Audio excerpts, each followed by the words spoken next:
Hello, hello, gamers. How's it going? And a welcome to this week's Sub-Saturday stream. Happy Saturday, happy February. It's a new month. Pretty crazy, yeah. Also, hey, happy weekend, happy everything, hopefully. Very cool. Sorry, February, yeah, dude. Second month already. And it's even more surreal because January was actually 31 days. So it's like as long of a month as they go, you know? But nevertheless, fun times continue, am I right? So, on that note, for today's Sub-Saturday stream, we get a couple of somewhat similar-ish games. One, a full VN, and the second, a VN style game. Nice. So we're gonna be starting off with a little bit more Higurashi. It's been a while since I played this game. I think it was in November, if I my Steam, if I remember correctly what it said. Yo, how is it already 3 months? This doesn't make sense. Oh no. Yeah, dude. Also 19 thanks for the 3 months. And welcome back to the Go Gang. It's already February. What's next, March? Yeah, maybe. That'll be pretty crazy, right? Imagine that. The stream schedule for Valentine's. I think I saw that, yeah. Was it Thursday next week or something? So, does that mean it goes live on Friday? I didn't look at the time at all. I assume it's Friday morning for me. Usually happens to be the case because the streams are like... Unless it's the same day. I don't know. It's either Friday. I have to check, but yeah, it's like Thursday or Friday or something. Pretty cool, I guess. We kind of knew it was coming soon anyway. Go! This year is going to 20 already. Happy 52 months and may on Daxanak be blessed for this month, Myst. Myst Storm. Yeah, that would be cool. I think my gacha luck overall has been pretty good so far in 2025. Hopefully it stays like that as well. Or maybe all the games were like having some mercy on me, who knows, but you know. Pretty happy with my gacha luck overall. So yeah, hopefully February keeps up with that, especially because we're getting double Valentines and whatnot. Also, Railgun, thank you so much for the 52 months, and welcome back to the Go Gang. Very cool. So yeah, we're gonna be playing some more Higurashi. Pretty cool. We've been kinda, you know, playing both Omineko and this fairly regularly, I wanna say. Usually one of them is played every single month at least, if not both. And then for the second game, we're finally continuing on with Danganronpa 2 as well. That has been several months on a break, but at least we paused on a good part. It was after the first trial, I believe. So it's a good point to continue on from again. So, not mad about that. Very cool game. Also, it was very close of being selected as the new Sunday game. After Elden Ring concluded, it took second place after Skyward Sword, so...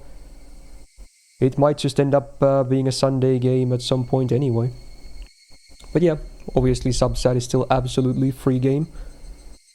For all of this stuff too. So there you go. That's kind of the menu for today. Woohoo! Tomorrow for the final stream of the week, we're going to be doing support reviews for the month of February for FGO. Since I already also played the Sunday games yesterday on Friday.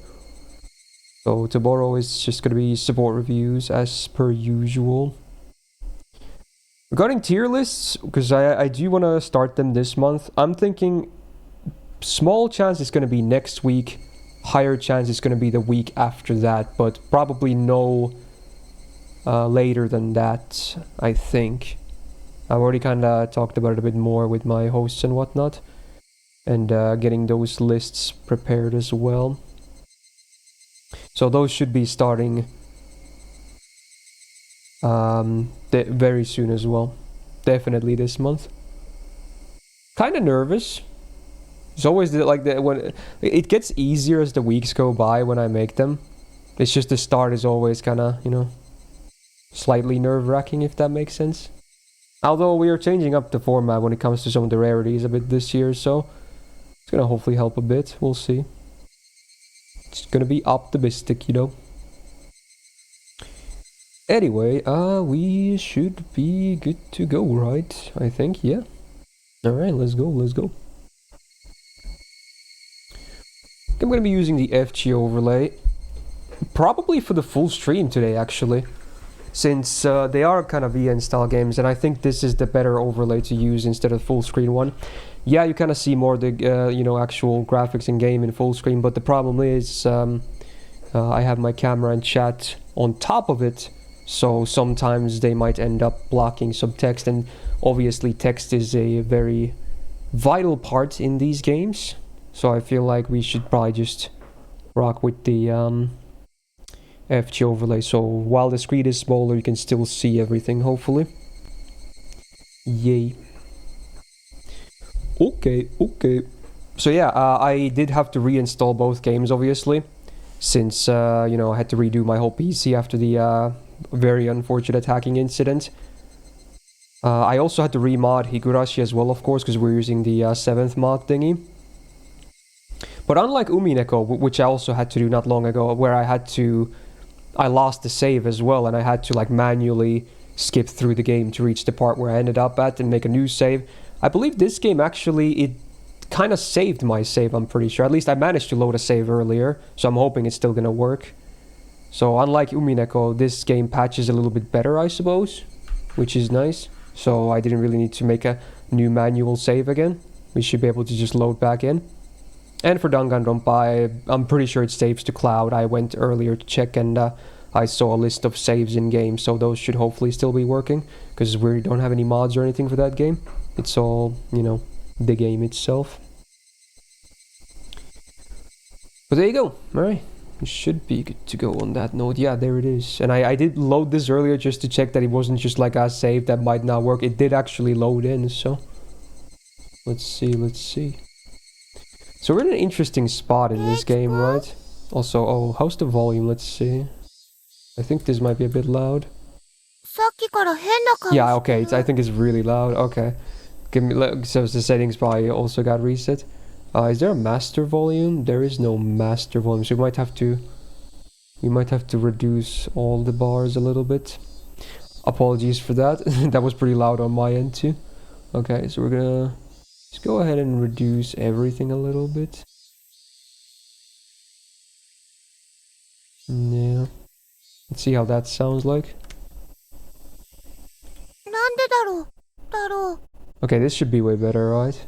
Okay. I think this should be fine. Let me know if it's too quiet now or something. Anyway, what's the hotkey to change the sprites again? Let me see. Was it P? I think it is. Let's see. It's pretty funny. Okay, so the mod should be working properly. Is it still pretty loud? Oh.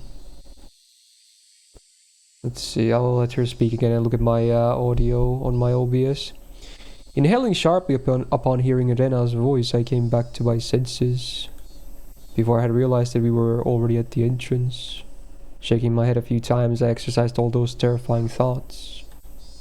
No matter how you looked at it, there's no way she could have done such terrible things. It was like I was trying to save myself.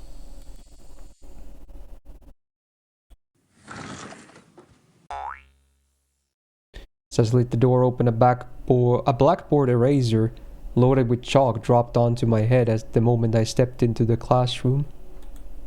The chalk dust went into my eyes, inducing a brief moment of agony.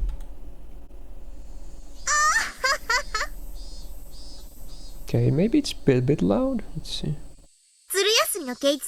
Okay, it's a bit loud, yeah. Okay. Where's a bit more? Like there, maybe? Oh, I think it went back. Oops. Did it? No, I'm going crazy. Wait, no, it's like this bar got moved. It's so weird. Okay, I guess I'm supposed to click close instead. Okay.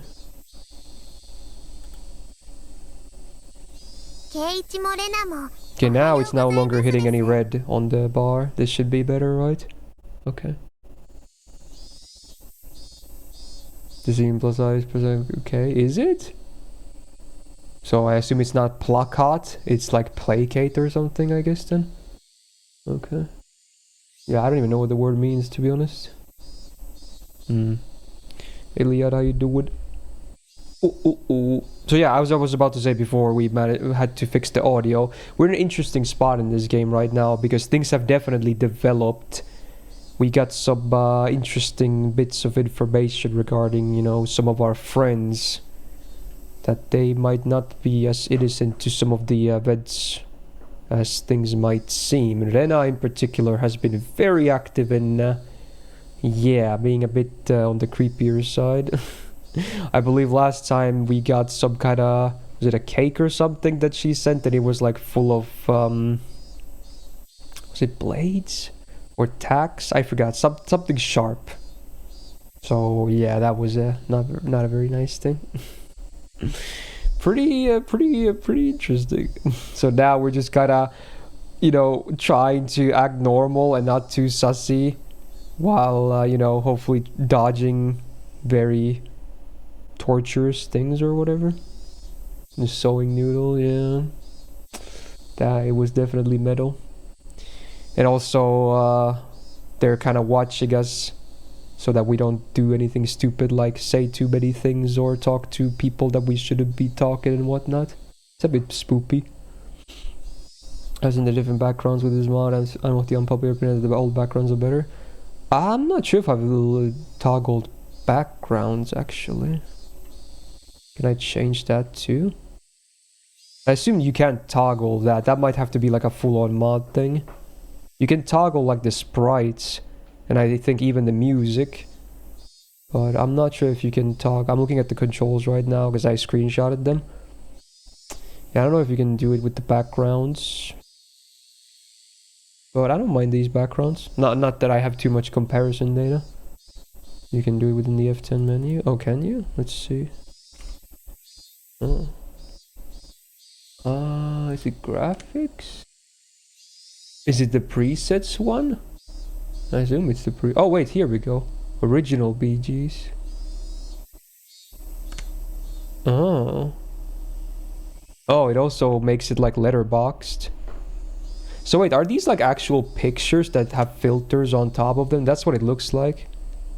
Yeah, they're like actual real life pictures that have just been put filters on top. It makes it a bit more eerie, I guess. Yeah, that's definitely a real life picture. So I'm not a huge fan of the letterboxing though, even though I'm kind of used to it from old anime and old VNs, but it's like OG Chucky, yeah. Makes it getting scarier. I can see that, yeah. I can see that being the thing. I'm not sure if I'm gonna use them though. Unless you can do BGs. Well, I guess we could do this. Should we? I mean, we're already like over 10 hours. Should we switch it? I don't mind, honestly. Like, I don't mind using whichever. It doesn't look too bad when it's stretched either, honestly. What do you guys think? Old and stretchy, or the new one, which is a bit more, you know. I mean, it's like actually drawn backgrounds, but yeah. Maybe we'll just go with the new ones. Because we've kind of been using these as is. Yeah, it's a bit easier to look at, yeah. It might not be as spooky, but it's a bit easier to look at. And, I mean, the game has still spooked me anyway.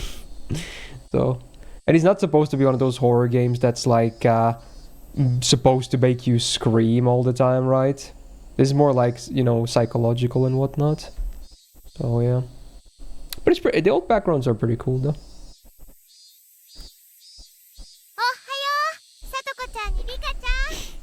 Okay. So, fun class activity, surely. Not quite in the mood for it. I didn't really react to Satoko's trap. She braced herself as I passed by, expecting me to attack her. She seemed a bit disappointed as I simply walked by as silently. Which version of the VN is this? This is the Steam version, but it's patched with the 7th mod thingy, which I assume mostly is based on the console version of the game or something like that. I'm a bit clueless myself, but that's what I think. Something like that's happening. Someone in the chat probably knows better.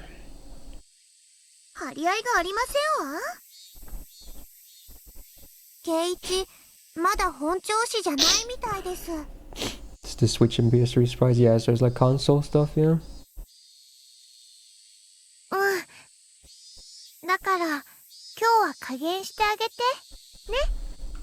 Nah. It's like cheap trick in JoJo. Nah. Suddenly there was a slap down on my shoulder. It hurt a bit. Oh, is my mouse visible? I guess it is. Oh yeah, but I'm not even using window capture. But I can probably still disable it. Yeah, I'm gonna disable it. There's no reason to have it visible on a VN. Then I mean, I'm not sure if I agree to that since some of the stuff we know now. But yeah, I mean, yeah, okay. When she's nice, at least, sure. I think the good thing about the 7 mod is you can mix and match. Yeah, I noticed. Yeah, you can, like, I could, we just tried with the old backgrounds and I could still keep, like, the console sprites too. So yeah, it's kind of cool. You can, like, make the game look however you want. It was beyond. My mind was full with the stuff about Rena, but Mion was also a party of interest.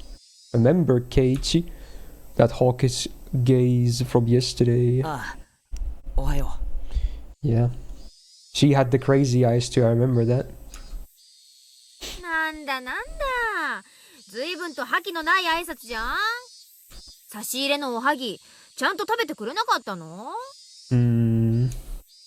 I'm like this because I ate them. Yeah, that was a bit of a sussy snack.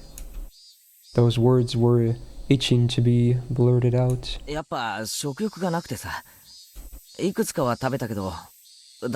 Yeah, I just wasn't hungry, you know?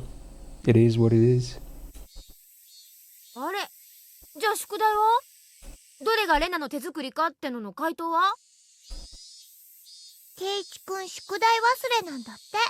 Mm-hmm.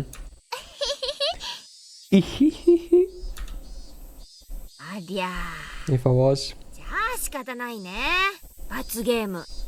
Penalty. Uh-oh.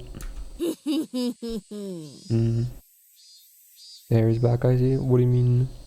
This is still the same type of you know, style I've been rocking for like 2 weeks now. What do you mean eyes were hurting? Come on, what do you mean? This is the same thing, dude. Okay, dude. Okay. Whatever, man. Flashing a lurid smile, Mion returned to her seat. There was nothing from our exchanges that would cause our classmates to suspect anything was amiss. But of course, anyone listening to our conversations up until this morning wouldn't see anything sus. That was why it was so frightening. They acted in a way that regardless of whatever happened to Mayabara Keiichi, no one would ever suspect them. That fact had me terrified. Soon the teacher came. After she asked how I felt and took attendance, another dull, ordinary day began. We don't know too much about the teacher either, to be honest. She's not even been shown too much. But she does have a sprite. She definitely does. This free study period was a convenient time to consider where I stood. I gently closed my eyes and pondered the ridiculous position I was in right now. First of all, what I shouldn't forget was how dangerous of a situation I was in. I had fallen out of favor with them. After interacting with Oishi-san multiple times, I could see it as I was getting closer to the heart of the matter. The warning yesterday with the mochi was a good indicator of that. Her name is Chia. Okay. No, calling it a warning was just by habit of understanding things, or understating things. It probably had no meaning beyond stunting my progress and buying themselves some time. Until they had a method of completely erasing me, they were just biding their time. Even though they were keeping me under their thumb with threats, it didn't change the fact that I knew too much. The chilling sensation of my desk made me recall Hojo Satoshi, the boy who was using this seat until last year when he disappeared. Dude, he's the dude Satoshi, yeah, aware. Was he also similar to me? Did he learn something that he shouldn't have and was erased? Damn. I wouldn't let them get rid of me so easily. Never. But were they really trying to kill me? I've had these contradictory feelings for a while now. Even though I suspected them, I felt I had to cover for them. Even having witnessed all of their sus behavior, a morning like this just made it all seem like an elaborate hoax. No, that's just what I want to believe. Doubting my friends? Covering for them? My life was in danger. Or was it? Actually, I was debating the wrong point. Given my current situation, those points were something that should have been deliberated on a long time ago. But really, Rena and the rest of them, were they actually aiming to kill me? The little voice inside me continued to torment me with these unresolvable trains of thoughts. Yeah, I can't blame him for having these thoughts after, all this shit he's already learned about and been through. Are you an idiot, Barbara Keiichi? The answer should be obvious. But maybe that sewing noodle might have been just an accident, right? Yeah, I mean, it's a pretty common tool to use to, cook, I would say. You can easily slip into some food. That happens all the time, Just unfortunate. How could you screw up and drop a sewing needle into a piece of mochi? The benefit of the doubt can only go so far. Both Rena and Mion had acted and behaved sus, but maybe it was all some sort of misunderstanding. He's got that copium, yeah. What kind of misunderstanding? It wasn't just sus, it was outright ludicrous, right? Rena just corrected me for lying, and Mion only asked me about what I had for lunch. Rena was standing outside my door eavesdropping for a solid hour.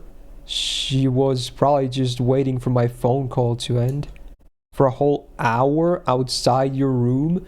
And is it normal to go home afterwards without saying anything? You heard from Oishi-san, didn't you? About what Rena did at her former school. But at the hospital, she said it was Oyashiro-sama's fault. Oh yeah, was it like she had a baseball bat and she just broke all the windows basically, right? And she didn't really feel anything about it and whatever? Yeah, that's kind of weird. いい加減にしろよ、前原圭一。お前、命を狙われてるって自覚あるのかよ。I inadvertently blurted out those words out loud. Uh-oh. Hearing myself say that so directly left me dumbfounded for a few moments. Afterwards, I had to look around to check if anyone else had heard it. My little soliloquy cut a little too close to the truth. Even though I could feel the murderous intent from Rena and the others, part of me somewhere was still trying to deny that. This late in the game, such hesitation could be fatal. I knew that. But I was just your average student, a man living his normal, ordinary life. Do you think I could suddenly believe that my friends, who I had been happily laughing together with up until last Sunday, now intend to kill me? Right? This time I remembered to keep my voice down so only I could hear it. There was one thing I now understood. I was too soft. Wicked soft. Do you have any manga there you want to recommend for everyone? I don't really read much manga, so not really. I'm not the guy to ask about manga. Sorry. I didn't completely understand how dangerous Rena and the rest of them were. No, I wasn't trying to understand. I was too soft for not listening to Oishi-san when he was earnestly showing me the heart of the matter. I didn't listen because I was too busy pretending to be dejected. I didn't comprehend it. I was just running away. I didn't comprehend it, so nobody had any notion to try and kill me. I needed to get rid of such naive thoughts. As I made that resolution, I heard the bell signaling the end of class. So soon. The day was already over. It's like the month, because we're already in Feb, you know, so soon, haha, get it? Time flies. I didn't recall eating lunch or doing anything in class. My friends were putting their desks together in preparation for club activities. Not long ago, I would probably have happily jumped into that circle. あらあら、ケイチさん。Ara. 帰り支度とはあんまりですことよ。The way Satoko spoke was so typical and familiar, it almost physically hurt. あれケイチくん、今日は都合悪いのかな今日こそ二人で大勝利。Daishori. Seeing Rena's expression, which said she was really looking forward to today, was hard to take.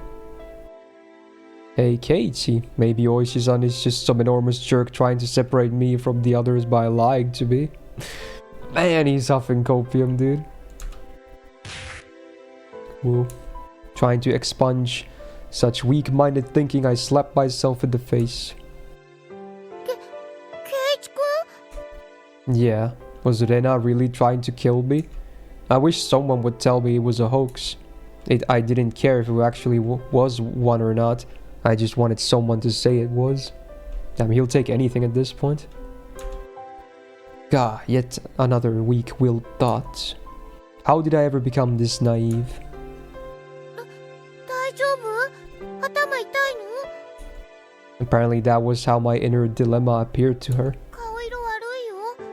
一人で帰れる送ってった方がいいかな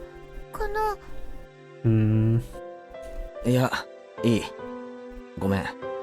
一人で帰れる。部活はみんなでやってくれよ。Upon hearing that I wasn't going to participate in the club meeting, Mion pouted unhappily. ケイちゃんがリベンジ熱望してたってんで、今日はせっかくこの間の推理ゲームにしたってのにな。Too bad. ケイチさんにはリターンマッチに臨む熱いハートはありませんですの情けないですわね。I wouldn't fall for some dumb taunt. Without even a real retort, I just grabbed my bag and was about to get up. Someone's hand perched itself gently onto my head. ケイチ、具合悪そうです。かわいそうですよ。It was Rika. She was stretched up as far as she could, doing her best to pat my head with her petite hand. It felt so nice, which made things even harder. ごめんな。みんな。じゃあ。That's all I said as I quickly left the classroom. They said something to me as I was leaving, but I couldn't make it out. I managed to make it all the way to the entrance in that state of mind. Took out my shoes, put them on, and went forward. Harden that heart, Mayabara Keiichi. They were, for some unfathomable reason, trying to kill me. They were plotting something dubious, watching my every move. But I couldn't hate them, because weren't they my friends? Part of me lamented my naivety, while other part lamented the fact that I had lost something important by lamenting over it in the first place. It felt like my personality was being ripped in two, along with my body. If this is what Oyashiro-sama's curse was like, then it was just too harsh. Hey Oyashiro, I was wrong for not believing in your curse, but I believed in it now, completely. Your curse does exist, so seriously, give me a break. I beg you, come on. Oh, we made it home. And it's nighttime. Dinner was unusually bland. It had no flavor or aroma. The miso soup that normally tantalized my appetite instead tasted like nothing but boiled water. Dad was eating with us that night. Oh, Daryl, welcome, welcome. Back from dinner out and groceries. Okay. What did you have for dinner? They're having dinner right now. Funny timing. But apparently they had bland stuff, so hopefully yours was better. It was a rare occurrence in this household. When he got into his work, he ate and slept on his own schedule. My dad never cared about the time. Since my dad was at the dinner table, it either meant he had just reached a good point to take a break, or he was in a slump. とにかく作家のモチベーションってものを理解してないんだよ彼は。タイアップの話だって口約束なんでしょ？うん。そんなに反りが合わないならきっぱりお断りしたら？助け合いの世界だからお互い様だとは思うんだけど、これじゃ仕事にな。Happy weekend, nutcase. I wasn't able to pick out much of my mom and dad's conversation, but I could tell it wasn't a very pleasant topic. That, of course, made the disgusting food even less appealing. Staring listlessly at the exchange between my parents, my mind wandered off to the same thought processes I had going all day long. Yeah, Japanese curry, oh hell yeah. Dude, I really need to make some as well. I actually do have the ingredients. I was actually kind of considering it for today, but I decided not to. Maybe tomorrow I should do it then. Yeah, because I actually do have all the ingredients. Friends close to me. No, they used to be friends, but I could no longer trust them. Right now, I was greatly lacking in allies. People I trusted, people I could depend on when push came to shove. They were something I just didn't have. Having just one ally would have been incredibly reassuring in the currently hopeless situation I was in. I put down my chopsticks and looked over at my parents, who were still talking about work. The first course of action that came to my mind was to tell my parents everything. Currently, there wasn't a single person in Hinamizawa I could trust 100%. That meant the only people I could trust were my parents. But if I told them everything that happened up until now, would they understand? Rena, for example. That neighborly Rena, who was so diligent in looking after me, came to get me every day and sometimes brought over a share of what she made. How could I explain that she wanted to kill me? No matter how I explained, it would probably be difficult for anybody to comprehend. My somewhat eccentric dad wouldn't understand, and my high-strung mom would probably drag me off to a psychiatrist in the blink of an eye.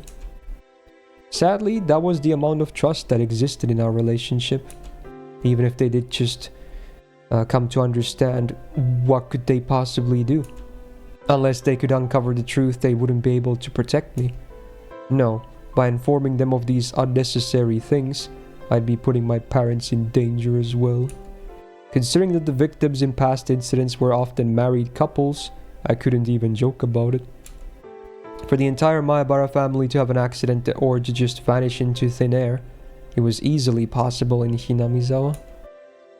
What was important here was that knowing something unnecessary put you in danger. The most unsettling question was, how did they know that I knew? As long as they didn't know, my parents might not fall victim. That was one way to think about it, I guess. At least it was like that in my case. After I found out, things started becoming odd. In other words, it meant the following. As long as my parents didn't know anything, nothing would happen to them. Which means that this house would be a safe haven as long as my parents were in. I knew these were just assumptions based on conjecture, on top of conjecture. Wanting this house to be a safe haven, that was the pinnacle of my weak-willed method of thinking. I had to concede that it was not completely safe. It was only safer than the outside. I knew that I couldn't rely on my parents. No, I couldn't risk getting my parents involved. Then the only person who could be my ally would be Oishi-san. Him and him alone. He was the only person who understood the situation I was in. He didn't care so much about my safety, but he was without a doubt passionate about solving this case. It was a bit frustrating. He was basically the whole reason I was in this mess. Now to get out of it, I had to rely on him. meaning it was all going according to his devices. It was just my job to look appetizing while bobbing in the waves as bait. Then, when the fish started gathering around, he would pull up the big haul. It was slightly infuriating, but even I thought that was the best course of action. So then, what should I do? Patience was the first rule of fishing. Just keep waiting until the fish actually bites. But I wasn't simply bait. There were lots of ways for me to struggle before being devoured. When they struck, I needed to somehow dodge just enough and tag out to him. No question, it was going to be hard. The timing to bring him in would be difficult. He was in the city, not Hinamizawa. So if I phoned him in my moment of need, it would take him about 30 minutes to reach me. So I needed to run away for those 30 minutes. For example, if we set up a rendezvous point for dire situations or something, I'd just have to hide out there until he arrived. よし、少し見えてきたぞ。I was still being chased around in the dark by boogeymen, but now I knew which way to go. I would never have imagined this would be so reassuring. Oh yeah, it would probably be best if I had a concealed weapon for when things got rough. Typically that would call for a switchblade, but that wasn't too reassuring for combat. Also, since it was recognized as a weapon by the public, that wasn't also good. Really, when the time comes, a long weapon like a bat would work in my favor. I remember when there was a small metal bat at school. I could be confident with that when push came to shove. If I pretended I was practicing my swing, then it wouldn't be sus for me to carry it around. I could go to school early tomorrow and secure it. Just possessing a weapon may be enough to deter them. Also, one more thing. Insurance. It could be something like a note or memo. I could write down everything that's happened as a sort of journal. Captain Baseball Bat Boy. Is that a Max Payne reference? Wow. Yo, that's spaced as fuck. Holy break. Wow. The Adventures of Captain Baseball Bat Boy. In case I suddenly vanished, the journal would be left behind. With my journal in his possession, Oishi should be able to avenge my death. I left my parents engrossed in their conversation about work and went back to my room. Okay. Frick my nose, dude. I tore out a piece of paper from a notebook and made my way to my desk. Last time I wrote a journal was for summer homework in elementary school. Oh, I feel a sneeze coming. There it is.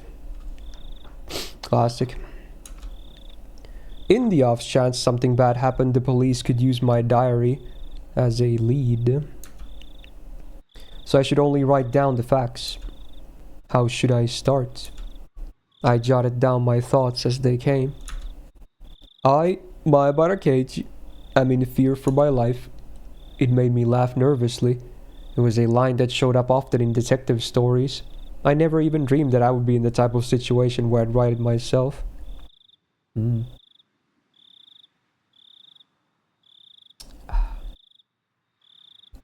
think I burnt my tongue a little bit earlier as I ate my food because I couldn't wait for it to cool down. I made some mashed potatoes and fish sticks, but I think the fish sticks, because I prepared them in the oven, they were like so hot inside it took them forever to cool down. So I think, yeah, it just kind of burned my tongue as I was eating. Not badly, but just now when I'm drinking it feels a bit off. But it doesn't hurt or anything like that. It's just like a slight singe or anything, something like that. And the mash was fairly warm too. That one cooled down a little bit, but yeah, the fish sticks inside were still very hot. Honestly, I think I'd rather burn my tongue a little than the roof of my mouth. Both are fairly common to happen if you eat something that's way too hot, right? But I think tongue is not as bad as the roof of your mouth. That's usually a bit more sensitive or something. Like if you bite into like a really steaming hot pizza, that usually burns the roof of your mouth, because the bottom of the pizza, because it's the crust, right, or the dough, It's hot, yeah, but the hottest parts are usually the toppings and the sauce up top, right? And maybe the cheese even, and that's the stuff that would touch the roof of your mouth. So that's an easy way to get that one burnt. I do not know why they are after my life. Rena and the others were sus, but I had no proof, and that's why I couldn't write anything more. I laughed wryly at myself for writing such a passage draped in mystery. Good boiling noodles, yeah, that could burn your mouth too, especially if the broth is still hot. Would the police be able to get the hint from reading this enigmatic passage? I could only pray that they would. What I prayed for the most, though, was that this journal never needed to play its part. Here I laughed nervously. I was too simple, so I wrote down one more line I just thought of. The only thing I do know is that it has to do with Oyashiro-sama's curse. Was that too much? I probably shouldn't write more than that. If I wrote any more, then it would seem like I was just delusional. In order to appear to the reader that the person who had written this was of sound mind, I chose not to write anything else at that point. I just needed to add more as I learned more about the truth. I folded the paper and thought about a place to hide it. By hiding it somewhere obvious, there was the chance that they would uncover it instead. On the other hand, if it was too secure of a location, then there was the risk of nobody finding it at all. In the end, I decided to take the clock off my wall and stick my folded note on the back of it with scotch tape. After that, I put the clock back into its normal position. Yeah. It didn't look like anything was hidden behind it. Now I needed to set it up such that if anything happens to me, my parents could find it. I looked at it from countless different angles until I was satisfied, and I made my way downstairs. My parents were still talking about work. It didn't look like it was gonna end anytime soon, so I cut in. 話中ごめん。ちょっと聞いてもらっていいかな。I'd never started off a conversation like that before, so my parents were both startled. They stopped talking and turned towards me. どうしたのケイチ？お願いがあるんだけど、聞いてほしいんだ。その、もしもだよ。圭一、急ぎの話じゃなきゃ後にしなさい。お父さんとお母さんはちょっと今、急ぎの話をしてるんだ。Damn. I didn't think their talk was more urgent than mine. In any case, I stated my requests. もしもだよ。俺が死んだらさ。Well, that's a start to a sentence when you talk to your parents. Both of my parents' eyes went as wide as saucers. 死んだらさ、俺の部屋にある時計、あれを棺に入れてほしいんだ。Yeah, that's not very sussy at all. If they did that, then they'd probably find it. My memoir. Both my parents remained wide-eyed, not moving an inch. I couldn't blame them. あの時計、工作の授業で作ったお気に入りなんだ。Okay, dude. Okay, dude. 頼むよ。どうしたのケイチ？何かあったの？ Mom was finally able to ask me with a questioning gaze. Of course, this was a normal response for when someone's son suddenly talked about a subject like this. I felt bad about making them worry, but right now I just wanted them to think about the clock in my room. With the awkward mood leaving the room in silence, I decided to go back up to my room. 俺さ、明日は早くに学校に行きたいから、もう寝るよ。おやすみ。Saying only that, I left the living room. I need to get to school early tomorrow and secure that bat. I should make today the last day I went to school with Rena. As I climbed the stairs, I heard my mom call my name, but I pretended not to hear her. It wasn't something I could talk about with my parents. If I talked about it, it would only make things more dangerous. The fight that had begun was mine and mine alone. I couldn't rely on anybody. I wouldn't be killed. Not when I still knew nothing.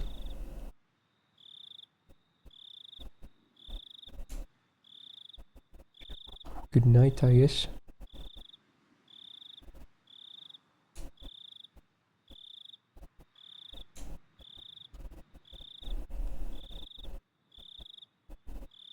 We got tips. Not feeling so hot. Ooh. Chasing shadows. Pursue the truth behind the crimes. Achievement. Alright, let's read the new tips before we continue. Oh, that was the end of chapter 10. Okay. New tips. Just one. Not feeling so hot. 最近圭一君の元気がないね。機 I 嫌が guess we get to 悪 see いの what か they な。 think about the situation. Are they gonna talk about it directly or just act normal? さーてどうしたんだろうね。恋の病にでもかかってるんじゃないの？ Classy. みーちゃん、それ飛躍しすぎ。どう思う？さあね。ケイちゃんひょっとしてかな。They're being hinting about it. わかんない。あの日ケイちゃんと車で話してたの。中年のでっぷりした男だったんでしょ？間違いない。大石のやつ、ケイちゃんに何を。Oh, so they know who he is as well. Well, that's not good. 真剣そうだったよ。圭一君は顔面蒼白だった。あのね、レナはよく知らないだろうけど、実はあいつ、お社様の使いなんだよ。Wait, huh? Messenger of Oyashiro? Like Oishi? Talk about him? Nani? 何の話？あいつが現れるとね、必ず鬼隠しが。 Unless this is just Mion trying to control Rena or something. That could be a thing as well. This is interesting. あれ？そうなの？おととし、リカちゃんのお母さん。 Yeah, I feel like this is just scapegoating. その直前に大石が尋問してた。 Gaslighting, if you will. そういえば、サトシ君が転校する前にもいたね。Yeah, I think this is pretty sus. 転校？レナはいいやつだよな。で、今度は圭一君の前に現れたんだ。じゃあ、圭一君も鬼 Bro, 隠 she's しにな totally っちゃう。 trying to get Rena to do something about it. That's so fucked up, man. That's evil. An empty silence hung in the air. And then it was suddenly interrupted.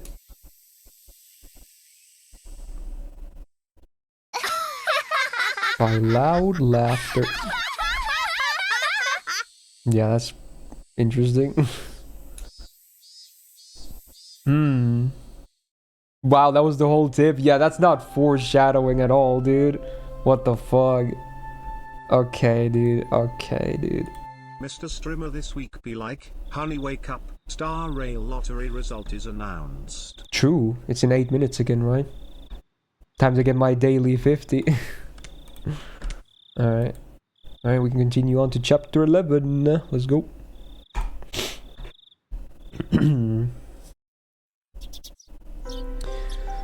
This was the first time I'd ever woken up with such clarity.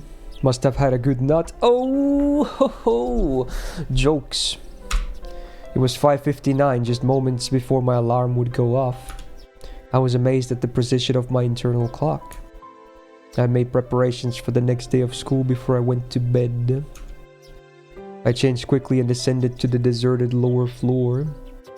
You've seen someone hit 603 times? That's fucked, man. It appeared that my mom was still asleep. Neither breakfast nor lunch was ready. Yesterday I just unilaterally declared that I would be leaving early today, so it couldn't be helped. I slathered jam on some bread and topped it with instant cocoa. Just as I was finishing up breakfast, Mom rose groggily from her slumber. Wowee. あらケイチ、今日は早いのね。学校の行事か何か？別に。Answering bluntly, I picked up my bag and stood after stuffing 2 slices of bread down my throat. Surely that doesn't have any sewing needles on it. That would be もう unfortunate. 行くの？お弁当は？もうちょっと待ってくれないとできないわよ。If I waited for her to make my lunch, then it would end up being the same time as usual. If I did that, it would raise the chances of me running into Rena and Mion on the way. Yes, from today onwards, I was going to go to school alone. 今日はいいよ。じゃあお昼はどうするの？抜け出して商店で菓子パンでも買うよ。そう。じゃあこれお昼代ね。ちゃんとレシート持ってくるのよ。I took the 1,000 yen bill from mom and slipped it into my pocket. こんなに早いけど、レナちゃんたちもこんなに早いの？ Pancake. Is that a reference to yesterday? いや、俺だけ。レナちゃんには早く出るって伝えてあるの？ I have no reason to tell every little detail now, do I? Finding it difficult answering the onslaught of questions, I made an annoyed face. レナが来たら、ケイイチは先に行ったって伝えてよ。ちょっとケイイチ、待ちなさい。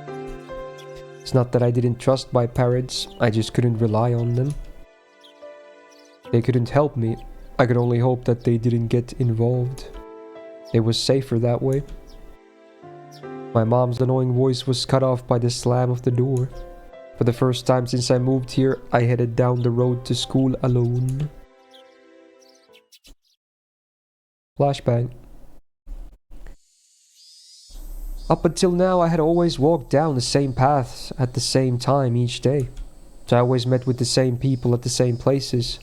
But today was different. I didn't meet the people I would normally, and nobody was at the places where I would have normally met them.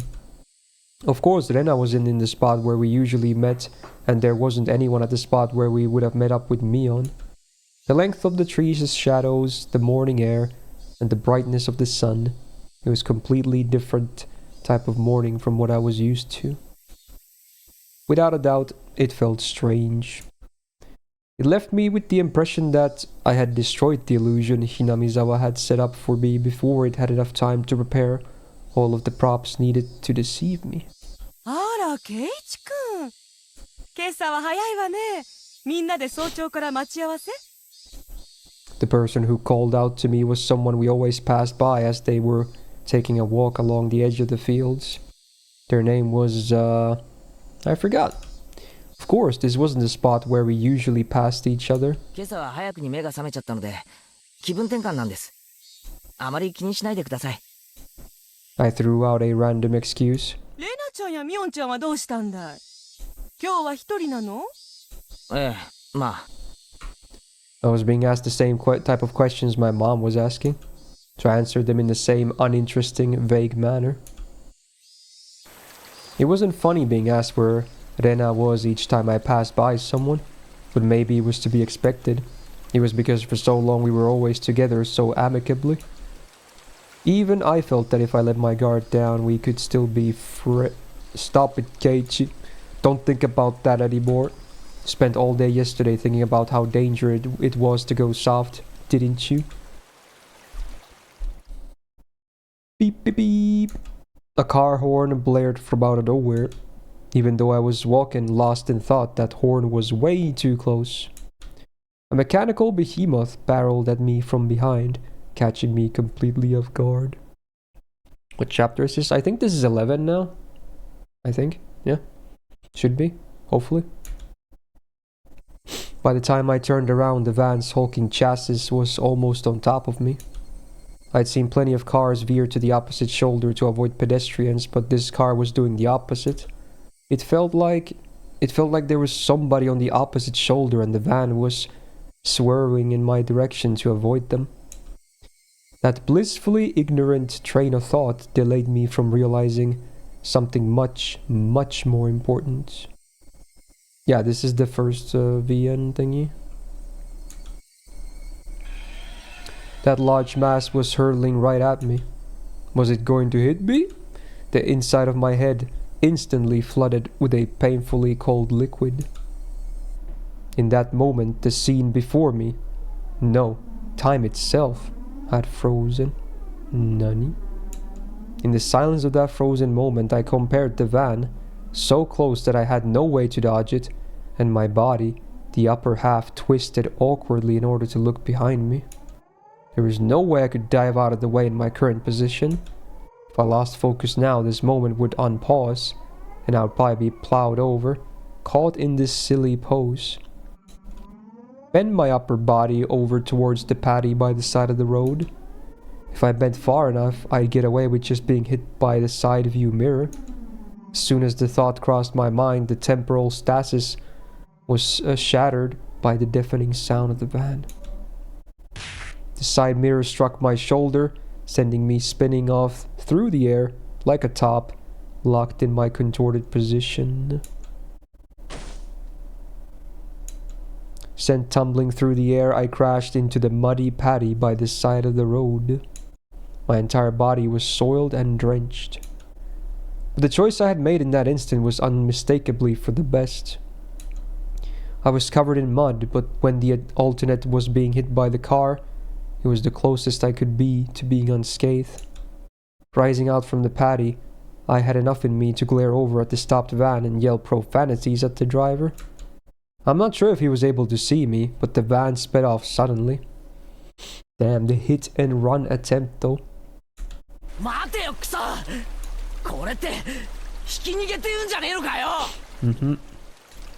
I couldn't help but continue yelling out profanities. The disgrace from being covered in mud hurt me more than any physical wounds. I slogged through the muddy paddy and made my way back onto the road.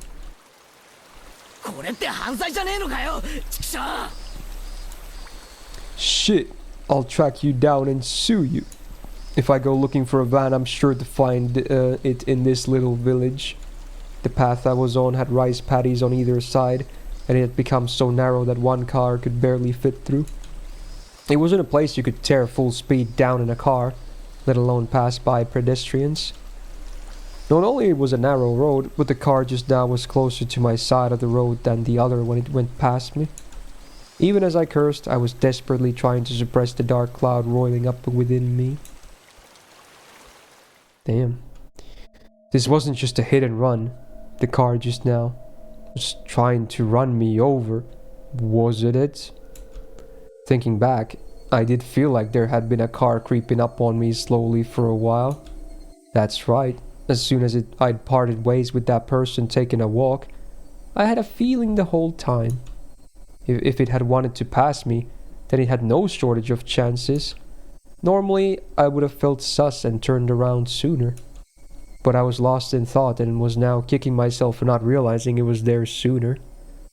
And then when the path became narrow and there was no one else in sight, he floored it. If I had hesitated for even a moment, the result would have been no laughing matter.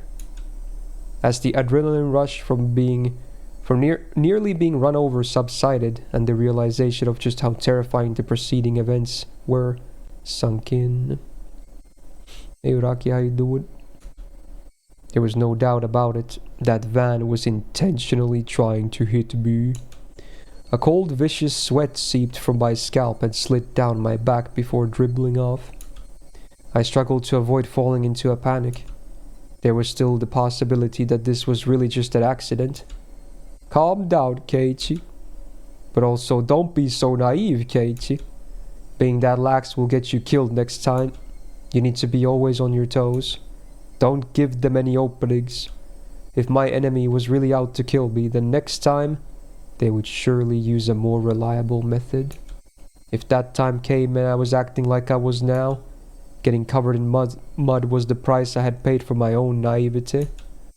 Covered in mud, but without injury. Not even a sprain. I guess this was what you call the silver lining. I began walking again, this time cautiously. I wouldn't even show a hint of carelessness. I had suspected only Rena and the others up until now. No, it was because I suspected them that I had believed there were no other enemies. Oishi had said so, didn't he? There was the possibility of a village conspiracy. Was I really mired so deeply in this situation that I had no choice but to try and carry on as usual? Wouldn't it be safest just to hold myself up in my house? But the moment I abandoned my regular routine, everyone around me would abandon theirs as well. That was just too horrifying of a thought. I recalled the tales Oishi told me of when Hinamizawa was still called Onigafuchi. A frightening tale of an entire village of demons hunting their prey, surrounding them and eating them alive. One must not interfere with the demons. One must pretend not to see it. The enemies were numerous, the whole village.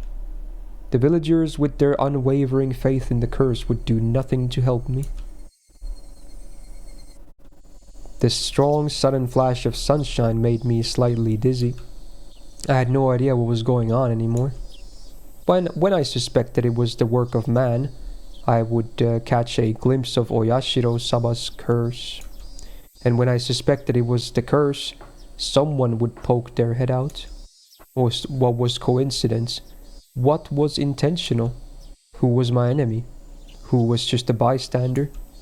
No, what I really truly wanted to know was, how did I end up with the proverbial bullseye painted on my back? Eventually, an answer in a form I could understand will appear. I don't care when that will happen, because until then, I cannot die. That alone fueled my resolve to fight and will keep me alive. Interesting. So there was just a casual hit and run kill attempt just now? Yeah, okay. Wow. This is like freaking Final Destination, bro. Anyway, I'm gonna check Star Rail. I'm gonna log in real fast to see what my lottery result is. I have to. I can't wait. Let's see.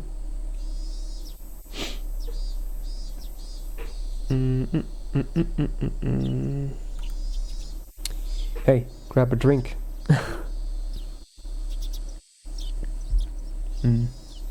Sizzling on my slightly burnt tongue.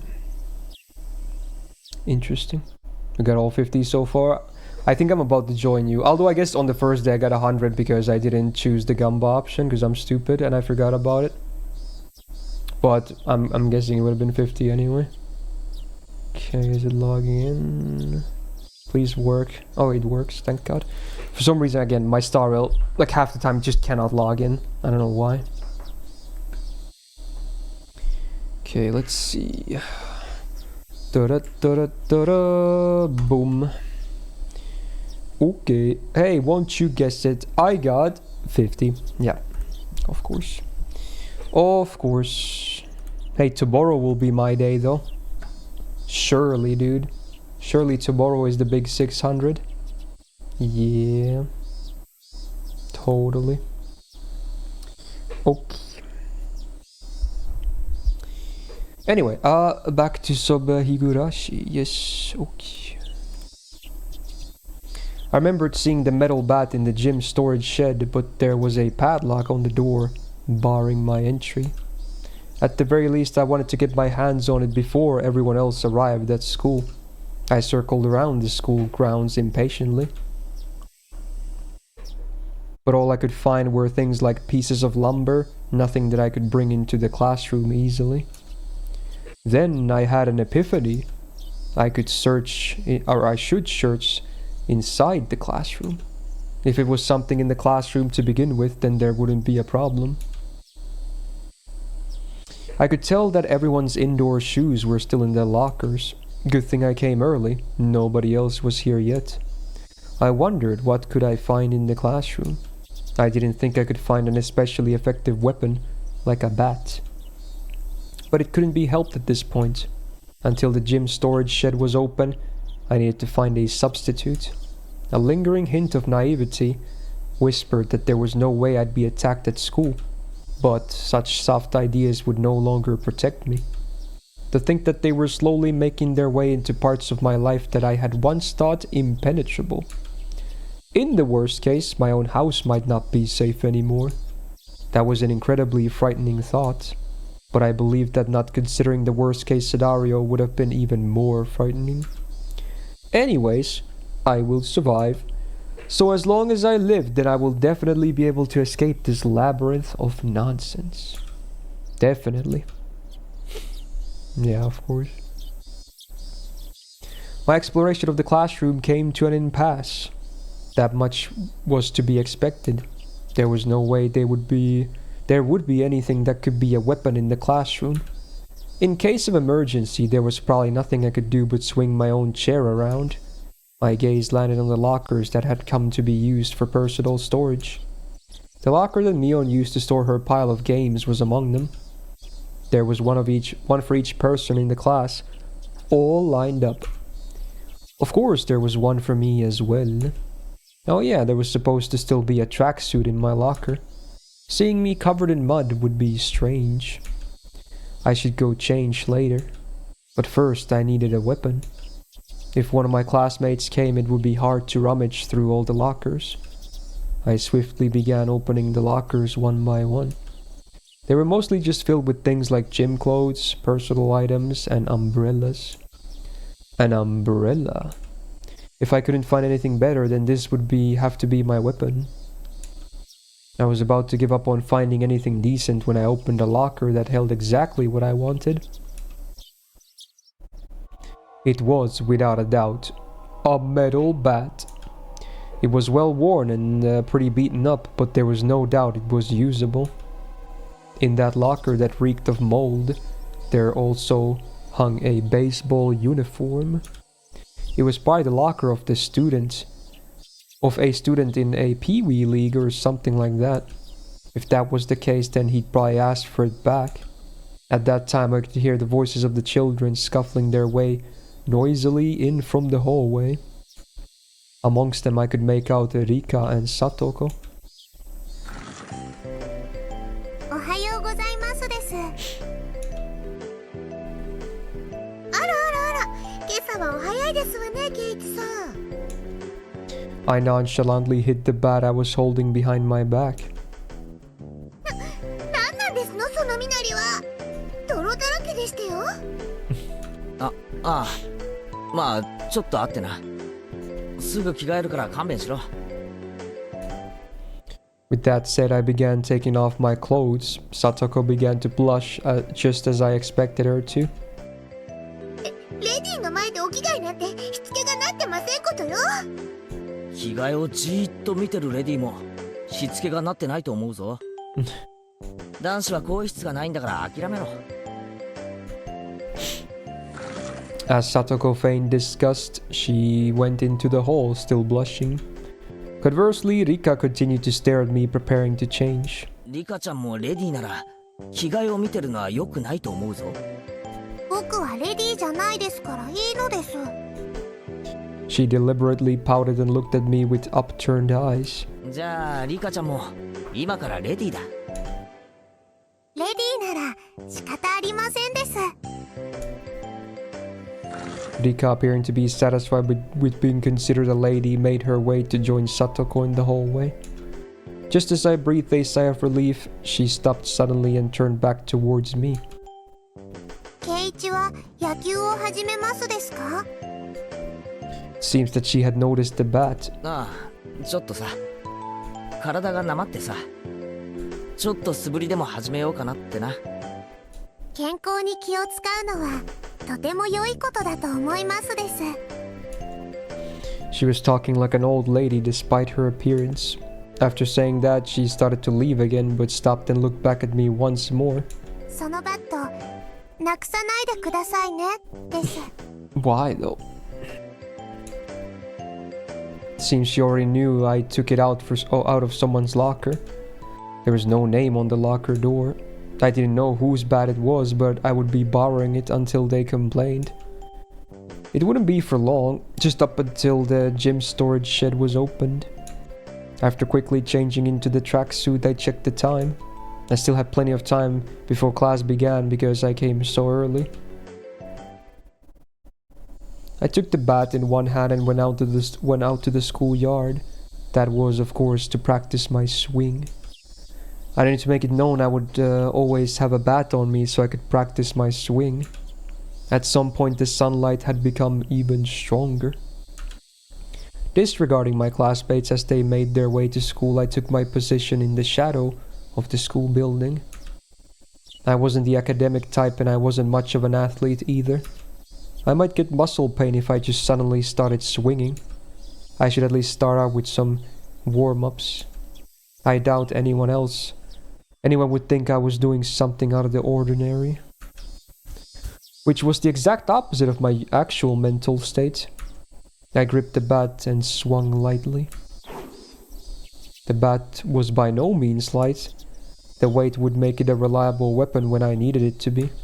Of course, I could only pray that the moment I needed to use this as a weapon would never come. Just carrying it around could deter attacks against me. At least that's what I hoped. He do be swinging. Oh, they're here. Being bombarded with such a hysterical voice, I jumped.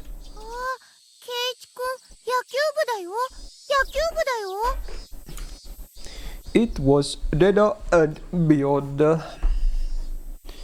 Okay. 先に行ったって言われて驚いたけど、ケイちゃん、あんた何やってるわけ？見てわからないかよ。素振りだよ、甲子園だよ。別にダイエットでもいいぞ。ダイエットってケイちゃん、そんなに太ってたっけ？ああ、知らなかったろ。実は三段腹なんだ。もちもちでタプタプなんだぞ。もちもちでタプタプ。レナ、変な想像しなくていいぞ。To disrupt Rena from imagining something that vulgar, I ruffled her hair messily. じゃあまあ、頑張って県大会を目指してちょうだいよ。おじさん応援してるわ。野球部の強い高校、教えよっか。Damn, she's knowledgeable. そこにいる左腕の亀田くんがすごい Really knowledgeable. 頑張ってね。Seems they've already taken me for a baseball nut, but oh well. Well, if I really did make it to the championship, it would be a cinch. After all, I'd be the pitcher and catcher. I'd pitch the ball, then run past that ball I just threw and change over to being the catcher in a burst of super incredible explosive speed. I laughed dryly at the ludicrous image. Coming back to my senses, I smashed the bat against the ground.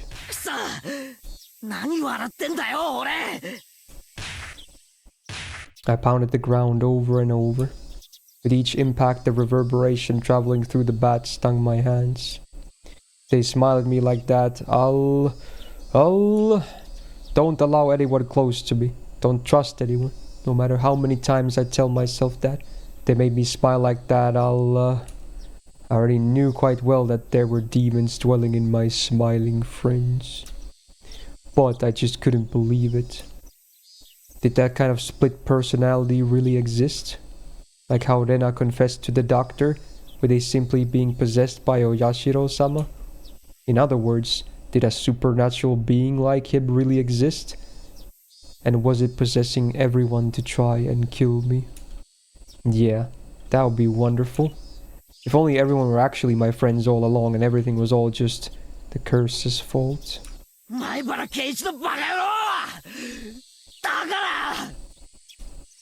I yelled out, drawing out all the power from the pit of my stomach and raised the bat violently into the air. As I screamed out with all my might, I beat the bat into the ground over and over. With every impact, my weakness was being beaten down. Forget. Don't be so soft.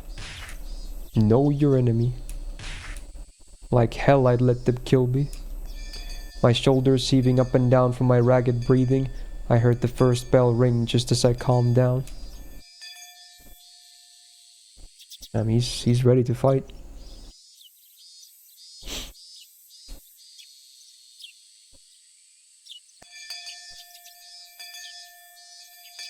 I gasped with a sudden realization that was the final bell. As I felt all the tension drained from me, I let out a deep breath. My mind was in a muddled state for much of the entire day. I didn't feel like I was awake, but it didn't feel like I was asleep either. I couldn't say it felt especially comfortable, but I felt a kind of relief that the sanctity of the school was part of my daily life had yet to be violated. How long would I have to keep on living like this? I could only grit my teeth and bear with it as this living hell slowly gnawed away at me. ケイチくん、やろうやろう。部活の時間なんだよ。だよ。The sound of Rena's voice brought me back to my senses. ほらほら、ケイちゃん、ぼーっとしない。机を寄せて寄せて。Everyone was moving their desks together as usual. That's right, it was happy, fun club time, but I had no intention of taking part. I haphazardly stuffed the contents of my desk into my bag as I prepared to go home. It was a weak-handed gesture to avoid having to actually say, I'll be going home now. なんだよ、ケイちゃん。今日も直帰なわけ？ Mion sounded quite disappointed. 気分が乗らないんだ。しばらくほっといてくんないかな。The tone of the words that spilled from my mouth matched her disapproving glare. It felt like the air in the room had dried out. Satoko looked like she was about to say something, but perhaps dissuaded by the mood, she swallowed her words and stayed silent. Nobody said a thing. I took that to mean I could leave if I wanted, but the collective gaze of the four of them, like the tiny pins used to mount an insect in a display, held me in place. It's a weird analogy, but okay. Then I was the one who cut through the heavy mood. ケイチくん、やっぱり女の子と一緒に遊ぶのなんか嫌だったかな。 Bro, they're gonna pull that card? Oh no. She said it in such a melancholic tone that it sent a wave of pain racing through my heart. Oh, just these. Frick, another one. If this pain was gonna kill me, I wanted it to be the soft part of me that could still feel pain. I tore at my chest, violently tearing out the pins that held me in place. そういうわけじゃねえよ。I'd only be hurting myself by saying anything more, so I swallowed my words.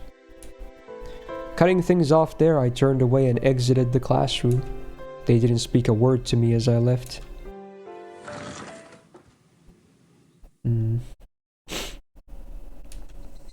It was a long, dull trip back home, but I didn't lose focus.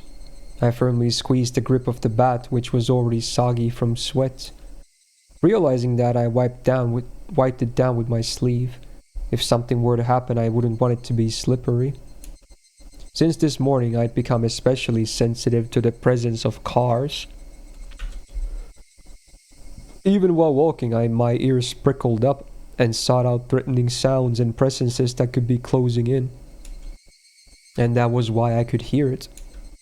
Without a doubt, there were footsteps. Those footsteps had matched up perfectly with mine for a while now.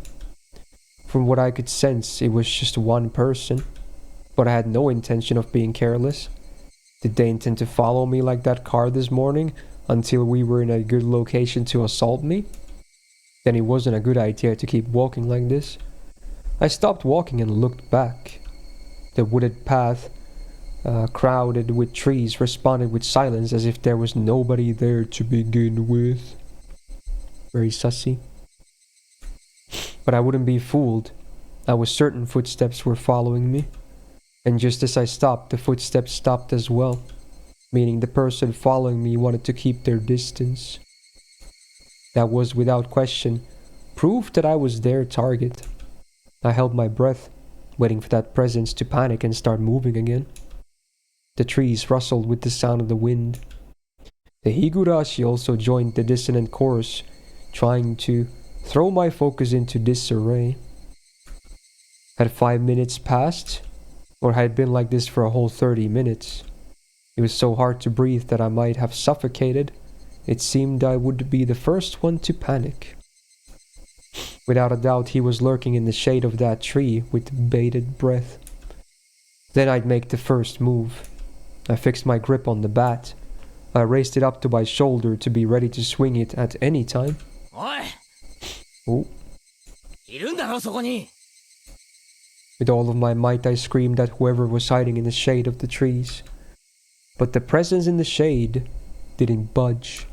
Until the moment I found them, they had no intention of revealing themselves. I screamed out angrily at them again, but even still, they didn't move at all. Then I'll go over there myself. Oh, that's scary. With all due vigilance, I approached step by step. Stepping into the tree's shadow, I saw a human figure there. That figure was curled up like a small animal. Bruh. Lena. Of course. When she realized I had found her, her expression softened. She seemed apologetic, but wasn't gonna speak a word. I wouldn't accept that silence and screamed the question at her.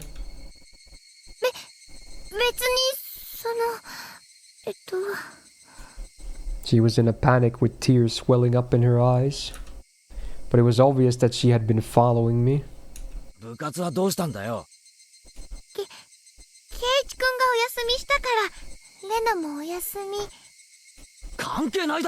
Hmm.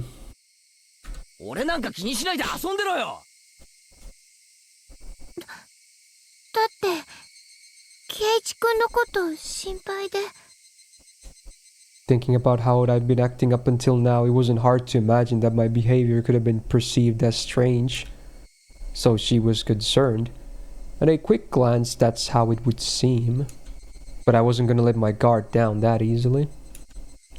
Even if that really was the case, she still wouldn't have to do something like try to tail me.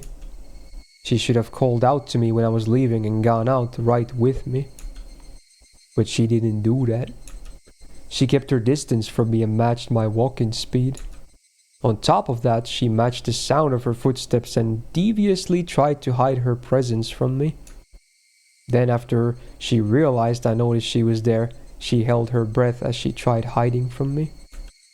She wore a timid expression that would force one to take pity on her, but without a doubt, she was tailing me.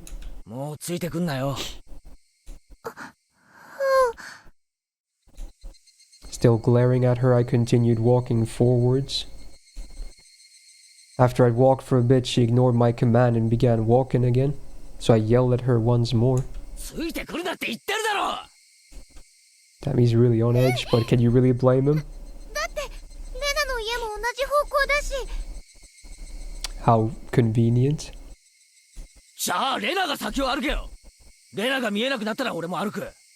Smart. I moved out of the way and waved my bat violently to urge her forward.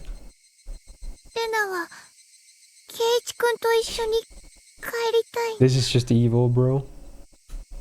Making a pitiful expression, she meekly squeaked out the words in a voice that she knew would cut into my heart. That agitated me to no end. I knew it was a lie.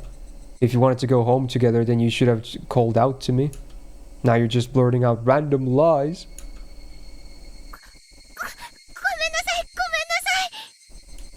It seemed that the seething anger within me was written all over my face. Even without me saying anything, she had understood what I was feeling inside.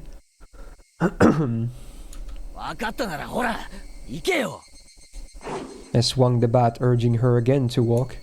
She looked back and forth between me and the bat and started walking hesitantly, then stopped again.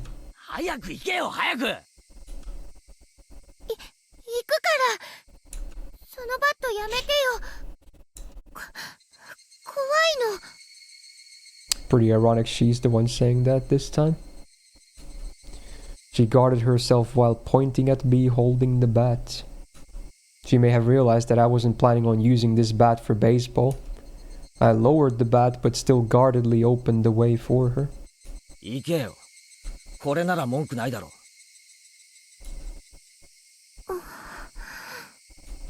There was nothing else she could protest. She passed by me timidly so as to not set me off. As I watched her pass by, she stopped completely, after having barely moved at all. おい、立ち止まるなよ。 Then a powerful gust blew past us. Barrett. Wait, that's in the game? Bro, I couldn't tell if that was in the game or not. Holy fuck. What the fuck? That was actually in the game, boys? Barraging my face with dust. Wait, is it? It is! Dude, I'm going crazy. That's a noise in the game. What the fuck? What is that? Is that supposed to be a gust? It is in game. I can't hear it if my earbuds are not on. Dude, that's weird. The dust got into my eyes and clouded my vision. While rubbing my eyes with my left hand, I swung blindly with the bat in my right, protecting the small opening I had presented. But Rena didn't even try to attack during that opening. Attack me? No, she hadn't budged an inch. I could tell from the sound of her fluttering skirt in the wind. Okay, dude. As her skirt settled, so did the silence. At that moment, the voice inside of me immediately warned me of impending danger. I was caught by surprise. The smell of the air had changed. Without me realizing it, the air around me suddenly felt like a calamity was about to befall me. Whoa. It was like the air had suddenly become invisible concrete, like she and I were locked in this space. She didn't move an inch. Also unable to move, I stared at her back. Bro, I was ready for a jump scare or something. Then I was the first to break the silence. Instantly, she altered her stance. I felt like I had just witnessed her shift from Rena into that other person who looks like her. But the voice was one I knew well, which filled me with kind of a bewildering pity. Carelessly, I felt relief upon hearing that pitiful voice.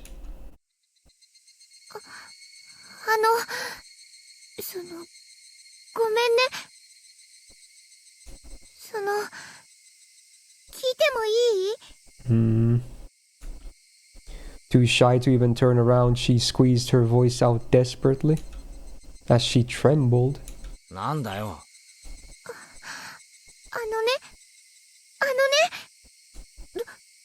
どうしてバットなんか持ってるのかな？ He's trying to confirm it. The question she asked was by no means unexpected. 俺が何を持ってたっていいだろ。でも、昨日まで持ってなかったし。 Yeah, I wonder why. どうして突然？別に突然でもいいだろ。俺がバットを持ってるとおかしいかよ。だって圭一君、野球とかしない人だったでしょ？おかしいよ。 I couldn't tell what kind of answer she was looking for, and I was getting tired of answering her. 突然野球がしたくなったんだよ。 And man just wants to play with some balls. Come on, dude. So weird about that. それじゃおかしいか？ No. おかしいよ。 She answered instantly, and that annoyed me slightly. 突然野球がしたくなった。素振りがしたくなったからバットを持ち歩いてる。それのどこが変なんだよ。 There you go.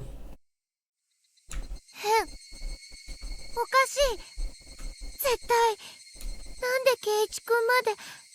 ぶつくさとうるせえやつだな。俺がスポーツに目覚めるのがそんなに変かよ。 I tried to sound a bit more threatening to end the conversation. Until my suspicions about her were cleared, I had no obligation to answer her questions. ごめんね。そんなに怒らないで。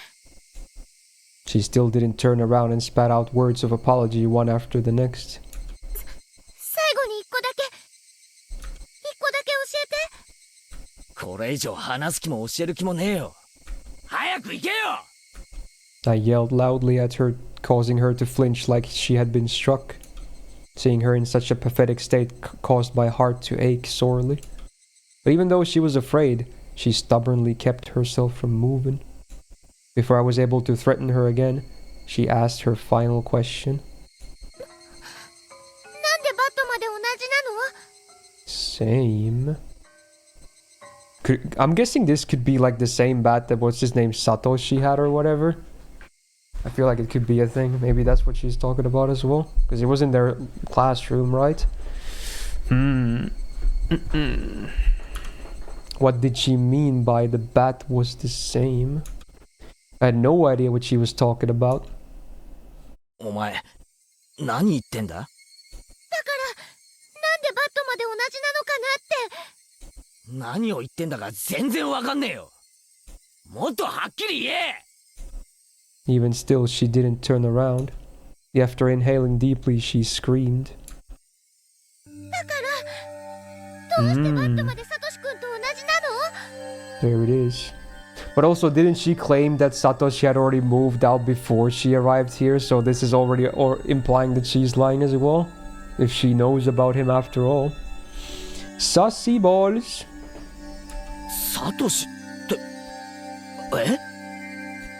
Upon hearing the name out of the blue, I became dumbfounded for a brief moment. By Satoshi, did she mean the student who transferred out last year? No, that couldn't be. She had tried to cover it up by saying he transferred, but she told me quite clearly that he was missing. He was the student who sat at my seat up until last year. He was believed to have been demoned away by Oyashiro-saba's curse. I didn't know the details about his disappearance. The aunt he lived with was killed the night of the Watanagashi by a drug addict, and not long after that he suddenly vanished and was now missing. That Satoshi and I were... what? My gaze fell into the bat in my hands. Could it be? Hojo Satoshi. It was a bit difficult to see, but that was what was written on the white tape at the end of the bat. I see, so this was his bat. ああ、これサトシのバットだったんだな。誰も使ってなかったんでちょっと借りたんだよ。 Good cover up. いいだろそれくらい。そんなことじゃないの。 The way she said that made it seem like this bat was something that should never be touched. See a railgun? Like it was some sort of offering at a shrine or a memento of the deceased. I could only stand there, perplexed and unable to respond. She continued speaking without waiting for a reply. サトシ君の時とどうしてそんなにまで同じなの？ She was talking about more than just the bat belonging to Satoshi. サトシ君もそうだった。野球チームには入ってたけど、本当は野球なんか好きじゃない人だったの。 Yeah, I wonder why. He may have caught wind as well. それが俺とどう関係が？サトシ君もある日突然バットを持ち歩き始めたの。チームに入ってただけでスポーツなんかしない人だったのに。 What about it? I closed my mouth before I could say that out loud. Listen carefully, Keiichi. The knight's trying to tell us something important. サトシ君もね、ある日突然一人で登校するようになったの。ケイチ君みたいに。そしてね、ある日突然素振りの練習を始めたの。ケイチ君みたいに。そしてね、ある日突然バットを持ち歩くようになったの。ケイチ君みたいに。 God, she's going crazy. そしてね、ある日突然。 Then one day he suddenly... what? She had swallowed her words. Her sudden silence brought a hush back to the surrounding area. It was then that I could finally digest the content of the entire conversation. She was saying my chain of actions was exactly the same as Satoshi's. Was that the meaning of this? Or what was the meaning of this? Up until just now, I'd forgotten all about him. I had never paid much thought to him in the first place. Not only that, I didn't even know anything of what he'd done. My actions today should have been my own creation, after all the planning I had done. Sabotage Myst Club. Yo, Alpha, thank you so much for the 46 months. And a big welcome back to the Go Gig. Hey, how's your weekend, man? Nice to see you. But they had been the exact same as Satoshi's? Then more importantly, if both he and I acted the same, then there was a really good possibility that what happened after would be the same. レナ、ある日突然、サトシはどうしたんだよ。She knew. She knew what became of him. 月見原を Oh, パドルパドル yo, Haz. Thank you so much for sniping more to the new sub. Hey, big welcome back to the Go Gig. Thank you for the gifterito. Much appreciated. No, forget about what happened to a guy in the past. She knew what was going to happen to me. 答えろよ、レナ。サトシはどうしたんだよ。 With that, I grabbed her shoulder violently and forcibly turned her around to face me. Oh, is he gonna jump scare again? As I faced her, I felt a jolt travel through my entire body. Yeah. At least it was a bit more telegraphed this time, but yeah, I don't like the eyes, dude. ケイチ君 Oh. It was that person that I didn't know. At least it definitely wasn't the Ryugu Rena I'd been talking to up until now. The voice just now didn't have a trace of the trembling or emotion that it had before. Hey, good morning, Sharky. The amount of regret I felt for turning her around so carelessly was unsurpassed. That gaze that pierced like a cold needle, the smile on her face that invoked an image of having been carved out by a knife. Chills went down my spine. My mind froze under a layer of rime. Both of her eyes pierced through mine, leaving me unable to look away. As if to remind me of the fear from that time before, she brought her face close to mine, so close that I could feel her breath. Her face had filled my entire field of vision. Then, her sharply shaped lips grew even sharper. Like the curve of a crescent moon, she grinned. 言ったよねケイチ君 After a short pause, she repeated the same words again. サトシ君はね転校しちゃったの Yeah. Transferred, meaning what? What did she mean? What she meant must have been some new definition of transfer that I was previously not aware of. Yeah, they're pretty creepy, Sharky. My throat and lips dried up. I couldn't even acknowledge what I had just heard. All I could do was swallow down my own saliva. It would seem that she saw that as a nod. Oh wow, she's back again. It's such a sudden change. She pulled her gaze back and spryly stepped back 2-3 paces. As she did, my legs gave out and I fell to my knees pathetically. She and me on my knees underneath her emotionless smile. That had to be a very odd sight indeed. Seeing me in that pathetic state, she neither scoffed at me nor held out her hand. But I could neither stand nor escape with her gaze shooting through my eyes. There was undoubtedly a metal bat in my hand, but right now it was useless to me. I was like a fly caught in her web. Heavy sweat beaded all over my body. I could feel it dripping from my skin. しないよねケイチ君は Not threatening at all. She finally released me from that cage of time after what felt like an eternity. But her question was missing something important and was incredibly vague. Once again, I swallowed hard, urging her on. 何をだよ。What did she not want me to do? 天候 Oh, it's just an instant change. Holy. Well, what a moment to cut out of. Sheesh.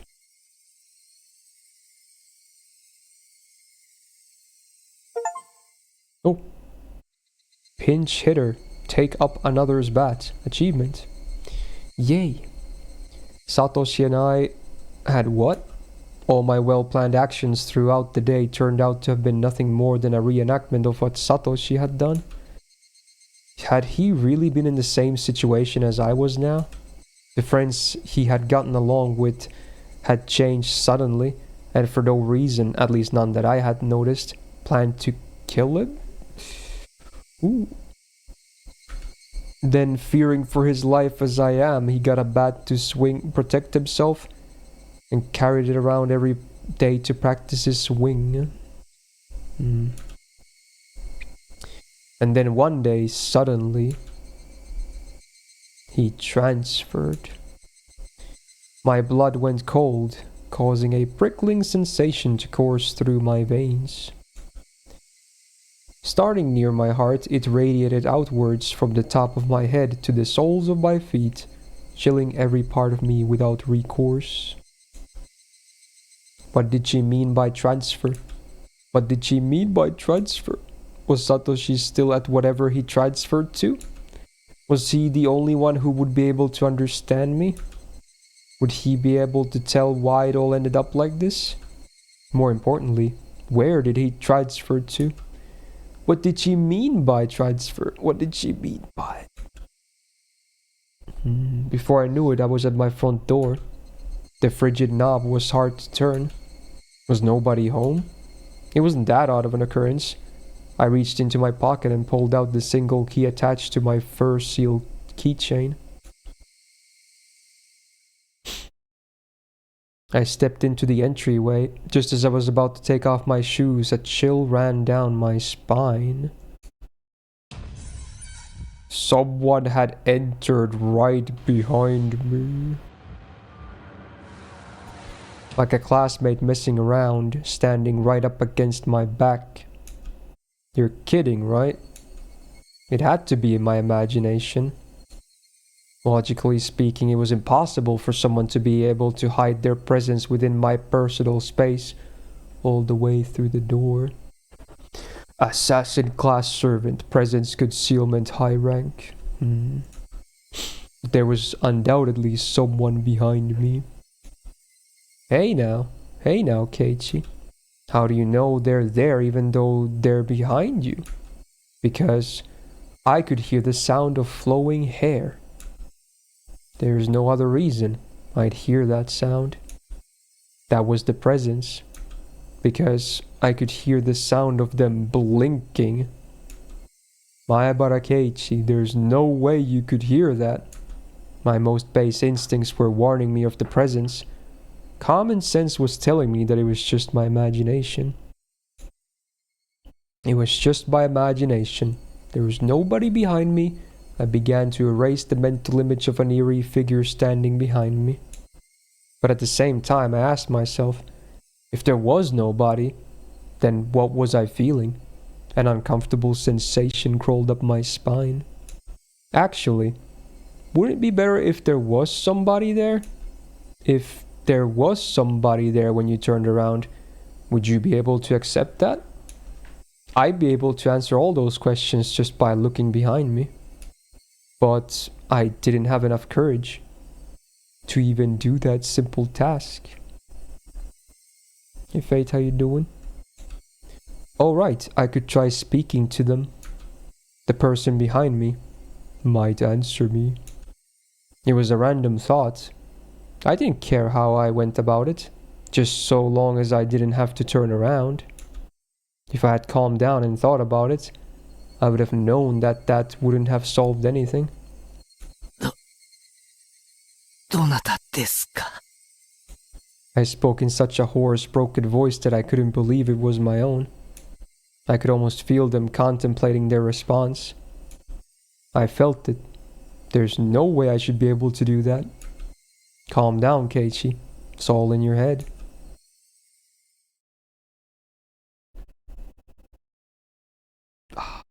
That time I was certain I heard it. As if hesitantly trying to answer my inquiry, I was certain I could hear the sound of someone inhaling. I heard it. I heard it. I heard it clearly. It was a girl. A young girl. I didn't know who, but a tiny speck of courage in me, however reckless it was, inspired a primal yet fitting solution to this current predicament. A scream.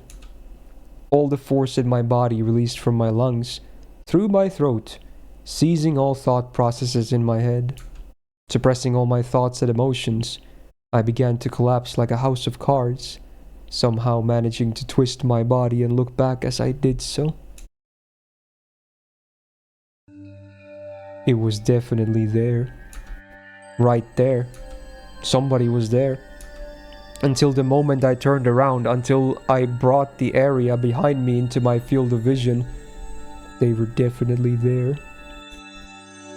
Falling face up, my eyes traced the remnants of the presence suspended in the empty space. It couldn't be. They were invisible. They looked like they weren't there, but they were actually still standing there. As I screamed, all the emotions I was holding back burst free in a violent wave. However, I was decidedly calm as my emotional dam collapsed. The turbulent wave of pent-up emotions was skillfully diverted into a torrent of aggression. That emotion was definitely required to extricate myself from the bizarre situation happening right in front of me. In my state of heightened lucidity, I entrusted my body to the fury. The metal bat held firm in my right hand as if drawn there by a magnet. A mid-level sweep would be the hardest attack to dodge. I remember reading something like that from a book about swordsmanship or something.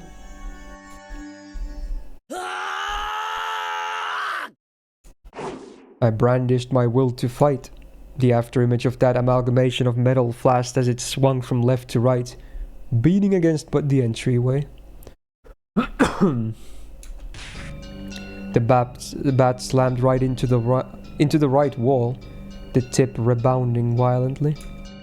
Very calmly I transferred the force of the rebound into a sweep to the left. The door of the shoe cupboard was split into pieces. Those two swings whiffed through empty space, but they seemed to have a great psychological impact on the enemy. I could feel the panic emanating from that space. The attack wasn't the only thing required. I extracted the bat from the cupboard as it was embedded in, and screamed as I spun my entire body around in a large arc.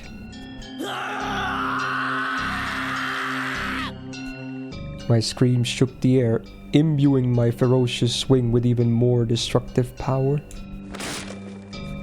Without mercy or restraint, my violent strike, with certainly fatal force behind it, shattered the top of the cupboard. None of my attacks struck the enemy, but my ferocity has certainly seemed to impact them. Breathing heavily, my entire body, soaked in sweat, the invisible enemy, there, but not there, dispersed. Holy shit, he's going schizo, dude. My guy is going full-on schizo mode. That's what happens when you inhale too much copium.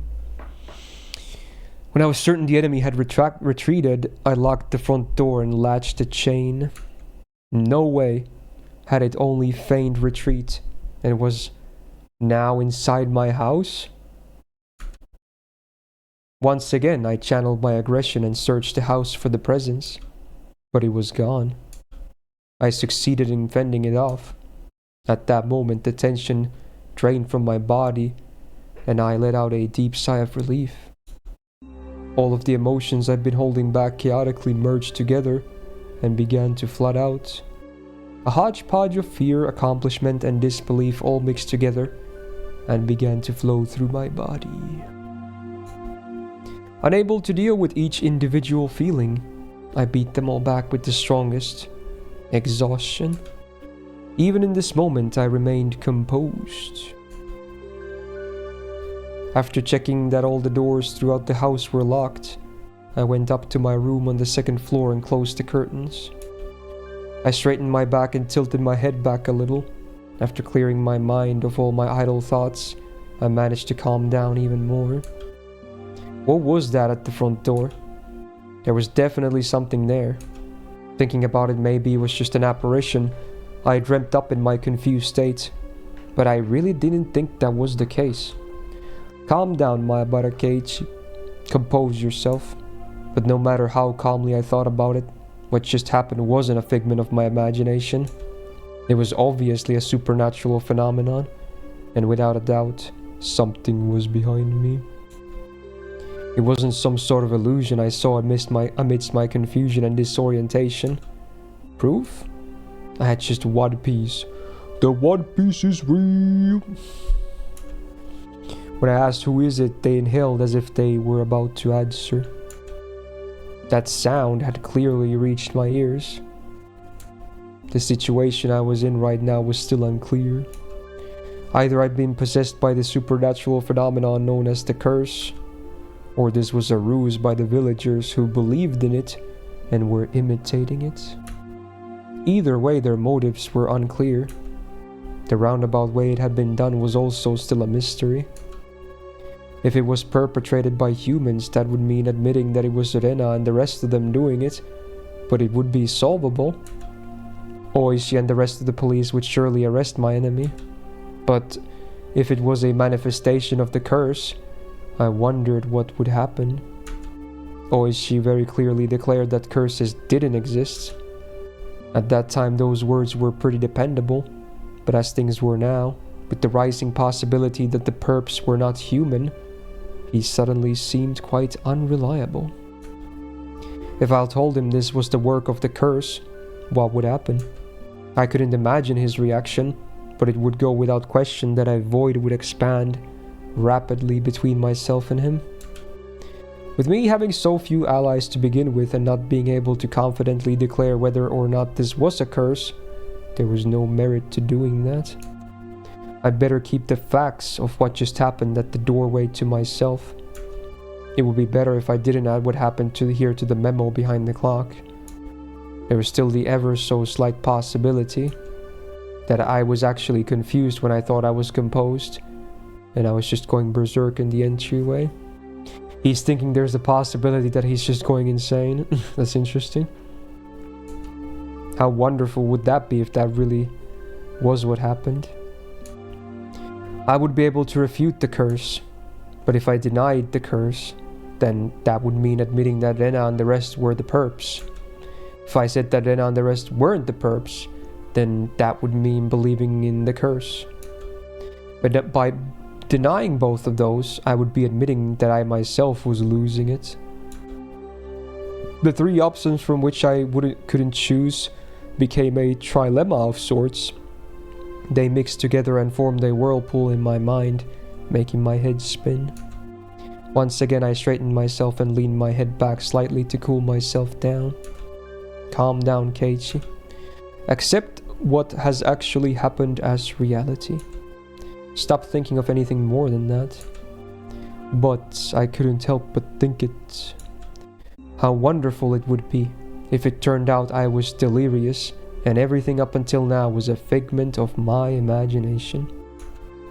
The curse wouldn't exist, and I would still be bestest buddies with Rena and the rest.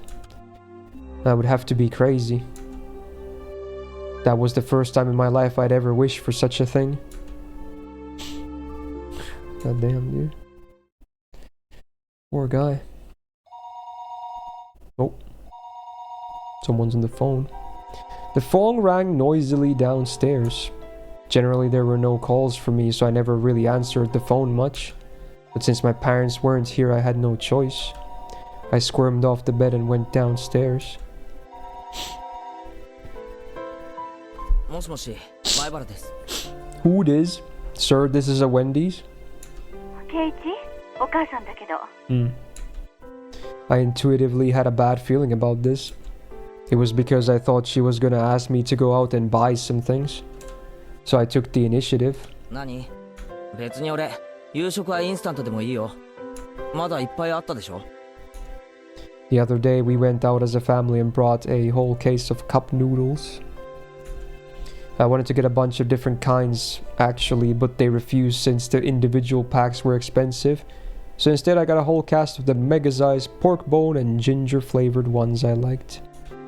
But my parents don't like strong flavors and didn't touch any of them, so the cupboards were still full of them. だからさ、買い物に行く必要はないんじゃないの？圭一、買い物のお願いじゃないの。お父さんとお母さんね、お仕事の関係で They're in 急遽東京に Tokyo? 行かなくちゃならなくなったの。 Okay. え？今から？ This was really abrupt. もう着いちゃってるの。 Wow. お昼には出発してたからね。 It's quite a distance to Tokyo from Hinamizawa. Gunning at full speed down the highway would still take 6 hours. Dad has a license, but since he doesn't like the highway, they likely took the train. It would have taken longer. 圭一もお父さんとお母さんの話を聞いてたからわかるかもしれないけど、お父さんのお仕事の契約がね、今ちょっとうまくいってないの。 Okay. Now that you mention it, I did remember that they talked about all that time about how his job prospects weren't looking so good. お父さんはそういうのに繊細な人だから、このままだとお仕事にも影響が出ちゃうの。Part of my father's particular fragile artistic personality, his emotions changed as easily as the fall sky. You could also just say he couldn't take criticism. でも、そんなの電話でやり取りすればいいじゃないか。圭一、お父さんのお仕事なんだから、もうちょっと応援してあげて。ね、とにかく電話よりも直接会って話した方が早いの。誤解もないし。As their son, there was nothing more I could say once they started talking about work. だから帰るのは明日の晩になっちゃうの。圭一、一人で大丈夫よね。別に死にゃしないよ。圭一、死んじゃうなんて軽々しく言っちゃダメよ。Bro, this is foreshadowing. What the hell is this? Ominous. 心配事があったら相談してね。母さん、きっと相談に乗れると思うから。Yesterday I did bring up if I died rather abruptly, so I suppose they were a little worried. But really, I was more depressed by the fact that nothing would be solved by telling them. But I didn't plan on dying. At least not while I still knew nothing. I would never allow it. 死なないよ。俺は、あがいてでも生き延びる。There you go. そう。じゃあね、明日の朝、ちゃんと起きるのよ。朝ごはんは食べてね。お風呂と歯磨きも忘れないのよ。へいへい。そんじゃ。The call ended like that. Sometimes my parents went off to Tokyo for business meetings. But Tokyo was so far away. They normally did things by phone. The times they did go were normally planned out in advance. It never happened this suddenly. I couldn't say though that those circumstances didn't feel strange, or rather unnatural. Anyway, I only needed to recognize the reality of the situation. That tonight, I was the only one in this house. That when my parents came back from work, I'd be gone. Missing. Vanished. Looking back on the series of events of the previous 5 years involving the curse, it wouldn't seem that strange at all. Come to think of it, it was getting pretty late. I didn't think it was good that the only light on in the whole house was from my room on the second floor. It was the same as broadcasting to the enemy that my parents were gone, and this was their chance. First I ran to the living room, flicked on the lights, and turned the TV on to a reassuring volume. Next was the study. I similarly turned on the lights and some music. With this, from the outside it would look like my parents were here. Once again I went through the house, checking to see if there was anything left unlocked. When I saw the veranda and the laundry still hanging out there, I went pale. That would have made it too obvious. I needed to take it down. I snatched down the laundry haphazardly and erased all traces that my mother wasn't there. It should be fine now. Ah, The garage. They hadn't gone all the way to Tokyo by car, but they had gone up to Okinomiya Station. The garage was empty, wide open, and in plain sight. This was not good. I panicked and rushed out the back so close. The normally open garage door. It should be fine now. I needed to get the paper. Mom always got the paper. Since they were left in the afternoon, the evening paper was still out there. There's evening papers? Really, no? I guess some countries might hand them out during the evening. I think all this shit is always handled here during the morning. No matter what papers you got. Or at the very latest, the afternoon. Definitely not during evening. My premonition was correct. I pulled out everything from the mailbox and dropped it in the entryway.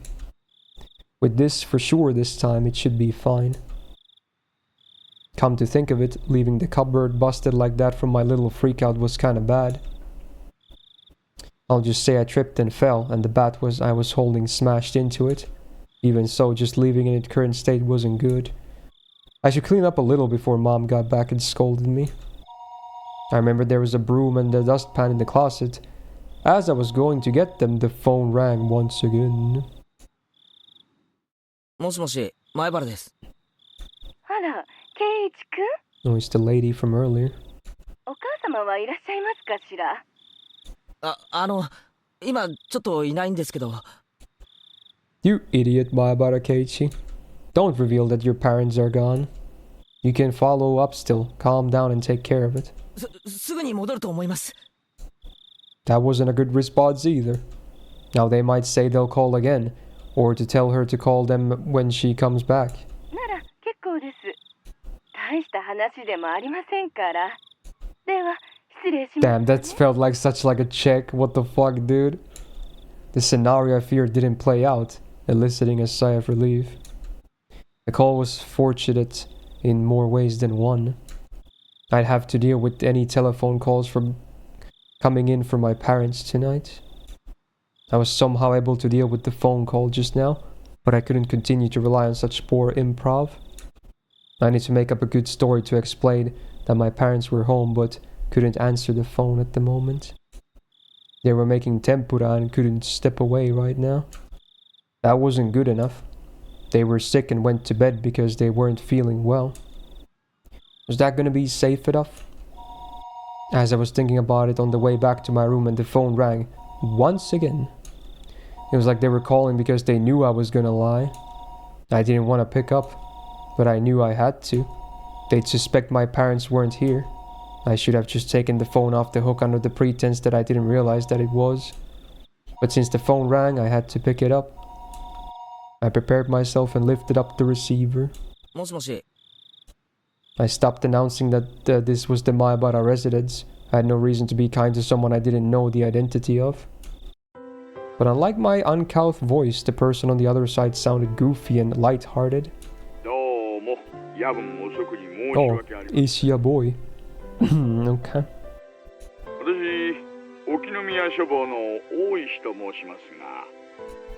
大石さんですか。前原さんですか。こんばんは。お元気そうで何よりです。ちょっと待ってくださいね。I grabbed the portable handset and rushed up to my room with it. It was the same no matter where I was, since there was no one else home, but I wanted to be in a spot that just felt a bit safer when speaking on the phone with him. お待たせしました。いかがですか、その後お変わりは。Since then, when was that exactly? There was something about the brazen way he talked about that rubbed me the wrong way.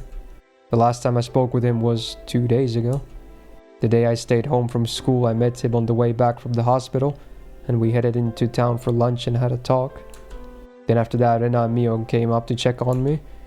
Whenever I spoke with him, they always knew about it. It was like that since the first time I met him.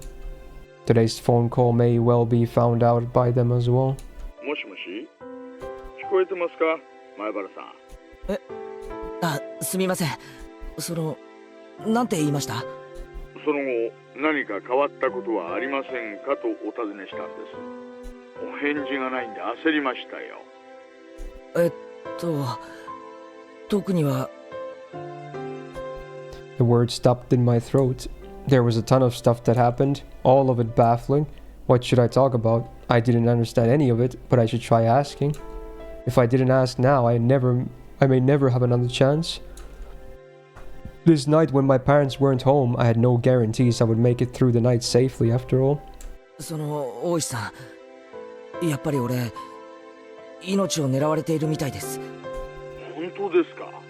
偶然の可能性もあるんですが、先日俺が病気で休んだ日、夕方にあの二人がお見舞いに来たんです。あの二人？レナとミオンです。そしてそこで大石さんと一緒に昼飯を食ったことを正されました。それでお見舞いってことでおはぎを置いていったんですが、 So he's actually telling everything? 針が入ってたんです。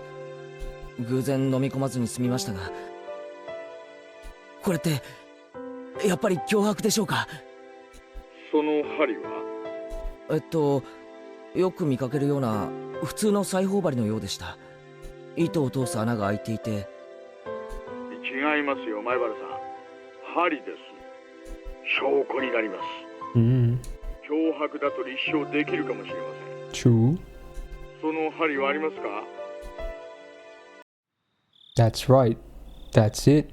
I dropped the receiver and rushed downstairs. When I tossed the mochi, I had overlooked it out of terror, but that needle was a valuable piece of evidence. Let's see. I threw the mochi and the needle at the wall together. If it was there, then it would be on the living room wall. Oh, Carter, thank you for the 22 months. And a big welcome back to the Go Gang. It's pretty chill so far. Kind of a standard weekend, not too bad. How was your day, man? Yeah, the Donald. I put Donald as the default for this month. I think it's pretty funny. But my prudent mother had cleaned that living room wall and there was not a trace of mochi left on it. Well, womp womp. Could it be that it dropped in the gap between the wall and the carpet? I frantically searched by running my palm along the carpet, but nothing turned up. I tried moving around the sofa and desks, pulling up the carpet, then flapping it around. But I couldn't find the needle. Did my mom clean up everything without noticing it? It was just 2 days ago. I didn't know what day they collected the burnable trash, but it may still be in the trash bin in the kitchen. I rushed into the kitchen, opened up the lid of the pail, and poured out the contents. But even at a glance, I could tell that it would be incredibly difficult to find the needle in this pile of trash. I was looking for a needle in a trash stack. Way to mix it up, yeah. Ended up buying the limited edition of Fire Emblem Fates. Hey, nice, nice. I know, I'll try running my hand through it. It was a bit gross, but I was looking for a needle. If I felt a small prick, I'd be able to find it. It was a pretty tactless method, but it was the quickest.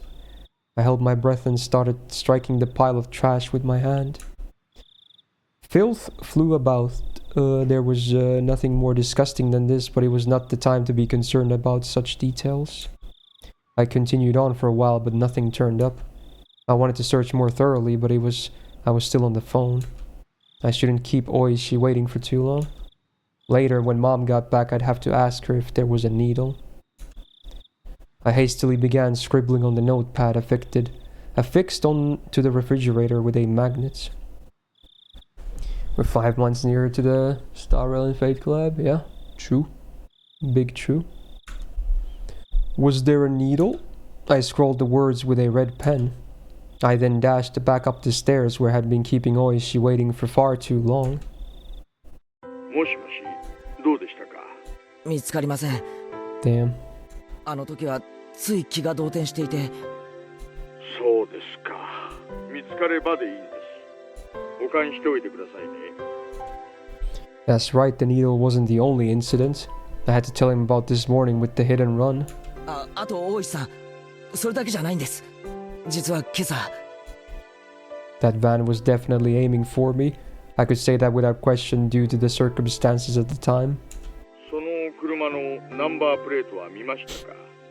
こちらでも探してみます。Damn. At the time I just flipped out yelling at him, but I didn't look at the plate. Rookie mistake. What failures on my part with the needle and the plate number? I was so focused just protecting myself that I let some of the most important details slip out of my grasp. I punched my pillow, annoyed at how worthless I was. すみません。白いワゴン車ってこと以外はわかりません。仕方ないことですよ、前原さん。惹かれかければ気も動転します。やっぱりこれらって偶然じゃないですよね。He started to hem and haw over on the other end. I could imagine him folding his arms. あと、レナの様子もやっぱり怪しいです。それはどんな感じですか？ What she said on the way home today, asking why I was so much like Satoshi. Now I could say it with confidence that Rena knew what happened to him. She knew that there was more to it than just him simply disappearing. レナは知っています。去年の鬼隠しにあったサトシのことを何か知っています。それは具体的にどういうことですか？レナが言うには、俺はサトシとそっくりらしいんです。このまま行くと俺もサトシと同じ運命をたどると、そんな感じのことを言うんです。運命ですか？ Ain't no way, fate. 具体的にどんな運命をたどるか言及しまし She made him install FGO. 転校と。That's what transferring means. 転校？レナはサトシは転校したって言ってるんです。で、俺もこのままだと転校しちゃうぞって。He let out a stirred sigh and then grumbled loudly. 前原さん、それはおそらく何かの脅迫、もしくは警告ですね。俺もそう思ってます。Did you win Star again but today? No. I've only lost them. They were fun, Connor. I never, thought they were gonna be that difficult, so I randomized them anyway. I already put out one video about them. I might still make a video of the rest of the raids as well. At that point, I started to think, would it be prudent to sum up everything that had happened up until now as the machinations of some human perp? Other than the theory of it being Rena and the others, I was left with the curse actually existing as the only explanation. Of course, I couldn't tell that to him, except Rena's strange behavior could be proof of either scenarios. Whether it was the curse being real or everything being a part of a conspiracy committed by all the villagers, Rena was involved. She had to know something. She was sus. What exactly was she? I couldn't help but think she was somehow involved with the prior string of mysterious deaths. I seem to recall that always she admitted that he had dug into her past a little. He was probably just downplaying it when he said a little, meaning he had actually dug pretty deep, most likely. I wanted to hear about her. I wanted to know what happened at her previous school, among other things that were still unknown to me. If she was somebody I should suspect, no, not that. I wanted to know the truth. Tonight I was alone in this huge house. Even though I said I couldn't count on them, I had lost the security I felt I had just by my parents being around. It wasn't like this house was some sort of fortress or castle. If a malicious person decided to use brute force, they'd easily gain entry. There were no other residences close to the Maebara residence. No one would be able to hear anything no matter how loud it was. I had never felt as much resentment towards my father's artistic temperament and the fact that he had this house built in such a remote location as I did right now. I wondered if I would still be here by tomorrow morning, so I had to ask. Right now. Because I had no idea when the next chance would come. The doorbell? Why is there a doorbell? 隠さないでくださいね。何でも聞いてください。 Even though he was so far away on the other end of the line, this was the most reliable he had ever felt. I wanted to ask about Rena, about what happened at her previous school. 実はレナの I noticed a sound that had been going for a while now. Since I was so focused on the call, I hadn't paid attention to it at first, but I finally realized it was the doorbell. The time was 7 o'clock. It was past the time the postman would be making a delivery, and past any sensible time for a neighbor to be visiting. I considered just acting like nobody was home, but that wouldn't be good. That would ruin all the work I put in making it look like my parents weren't home, or were home. I need to answer the door. もしもし、前原さん？すみません。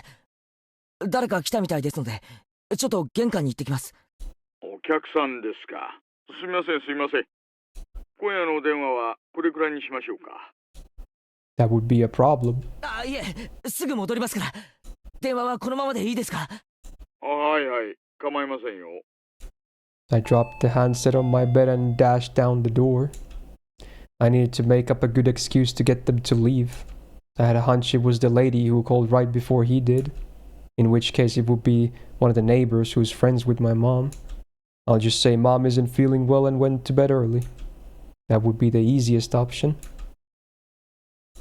Bro, I don't want to pause. We have to do some Danganronpa as well, but I don't want to pause. This is so fucking tense, dude. Okay, we'll keep going for a bit more. Maybe in a bit of overtime today. It'd be hard for her to ask me to wake my mom up if she's not feeling well. The bell continued to ring at regular intervals. If someone didn't answer after you rang the bell so much, you'd normally give up and go home, wouldn't you? Without removing the chain, I opened the door slightly and peered out at the visitor. A chill ran down my spine. I knew it. Somewhere deep inside, I had prepared for this moment. I had tried to escape by imagining it was the easiest person to deal with. One of my mom's friends. こんばんは。 Why though? Why are you here? Lena. Why is it shown like that? There's gonna be something on. Is he's gonna be in the doorway? There shouldn't be any reason for her to come over at this hour. The timing also made me feel uneasy, because it was just as I was about to ask him about Rena. I wish I could have chalked up this to a mere coincidence, but those unsettling words from Mion several days ago echoed back to me. さーてね。おじさんにわからないことはないからね。 She knows everything. Did he go out? Why though? It seems that Mion wasn't with her, but that didn't change the situation at all. 何しに来たんだよ。ねえ、ケイチ君、ちゃんとドアを開けてお Oh, I guess 話 he's ししたい still な。 inside. レナは玄関に入っちゃダメなのかな。It was true that speaking through a chain door wasn't the right way to talk to a classmate, but うち、夜は必ずチェーンかけてるんだよ。 there you go. 気にすんなよ。なら、仕方ないかな。 She looked at the ground sadly, but she kept smiling at least, and her effort to keep that smile up was quite pitiful. Even though she was tugging at my heartstrings, I didn't lower my guard. As long as I stayed like this, even if it made my heart ache, my life wasn't in any danger. What I really feared, more than the possibility that hoodlums would assault me if I removed the chain, was trusting her enough to remove it, and having my friendship betrayed. As long as the chain wasn't unlatched, even if it made my heart ache, I wouldn't have to deal with being betrayed by her. Since it didn't seem like I'd removed the chain from her silent urging, she appeared to give up on trying to get into the entranceway. あのさ、ケイチ君。 More food with needles? No, I haven't eaten. Since my mom wasn't there, dinner wouldn't be ready no matter how long I waited. I laid down when I got home, was woken up by the phone, and didn't have a chance to eat since I used up all that time talking. I was gonna have cup noodles in any case. I could just eat one whenever I wanted to. いや、まだだよ。それがどうしたよ。じゃあよかった。これ見て。お惣菜とか持ってきてあげたの。She held out a stack of boxes wrapped in a cloth. お台所とか貸してくれれば、お味噌汁も温めてあげられるよ。いいよ、そこまでしてくれなくても。でも、お豆腐もお野菜もたっぷりなの。ケイチ君、そういうの嫌いかな。 There's no way I wouldn't like that. I love miso soup with lots of ingredients. White radish, carrots, burdock root, and potatoes. Dense and fibrous root vegetables. Yeah, that miso soup looks incredible. ご飯ってきてあげたから、レンジで温めればすぐ食べられるし。Without a doubt, rice needs miso soup. Stuffing rice down your gullet, sipping miso in between ravenous bites. Oh yes, how wonderful it is to be born Japanese. I feel like that's a self-insert from the author, but you know what? I'll allow it. They love miso. それからね、またお漬物を作ってきたんだよ。今度は山菜のお漬物なの。Before I had moved here to Hinamizawa, I scoffed at the mountain vegetables called sansai, but I was captivated by their charm the first time I tried them. Such a deep yet light flavor. Those so-called supermarket vegetables taste rough and overpowering in comparison. Would I fold here? This is tough, dude. I don't know. It's such a weird situation. If you had to describe them, then they were the vegetables for the uninitiated. To become an expert such as myself, you first had to partake of sansai. It was common knowledge around here that the Ryugu family's traditional pickles were wonderfully delish. No matter what kind of pickles they were, they'd go so well with that fluffy white rice. But wait, there's more. So delish, it just seems so delish. He's cracking, dude. Farewell to my unhealthy self who said he'd make do with cup noodles. She appeared to be in good spirits and she was offering such a delicious sounding dinner. The stress evaporated from my gut and hunger reared its voracious head. At the same time, my wariness of her suddenly dwindled. She did say she was alone. It shouldn't be a problem letting her inside, though the possibility that it was laced with poison still hadn't been ruled out. At that moment, a cold chill ran down my spine. Once again. I couldn't understand why such a sensation had occurred just then. But the voice inside me was sounding the alarm. This happy Rena speaking of this charming dinner was dependent on one premise, and that premise was that tonight dinner hadn't been made at my house, meaning it was under the assumption that my mom, who should be making it, wasn't here. Yeah, how would she know? Oh, village conspiracy. I didn't even think about that. She obviously knows that she's not there or something's up. At any normal household, 7 o'clock would be around the middle of dinner time.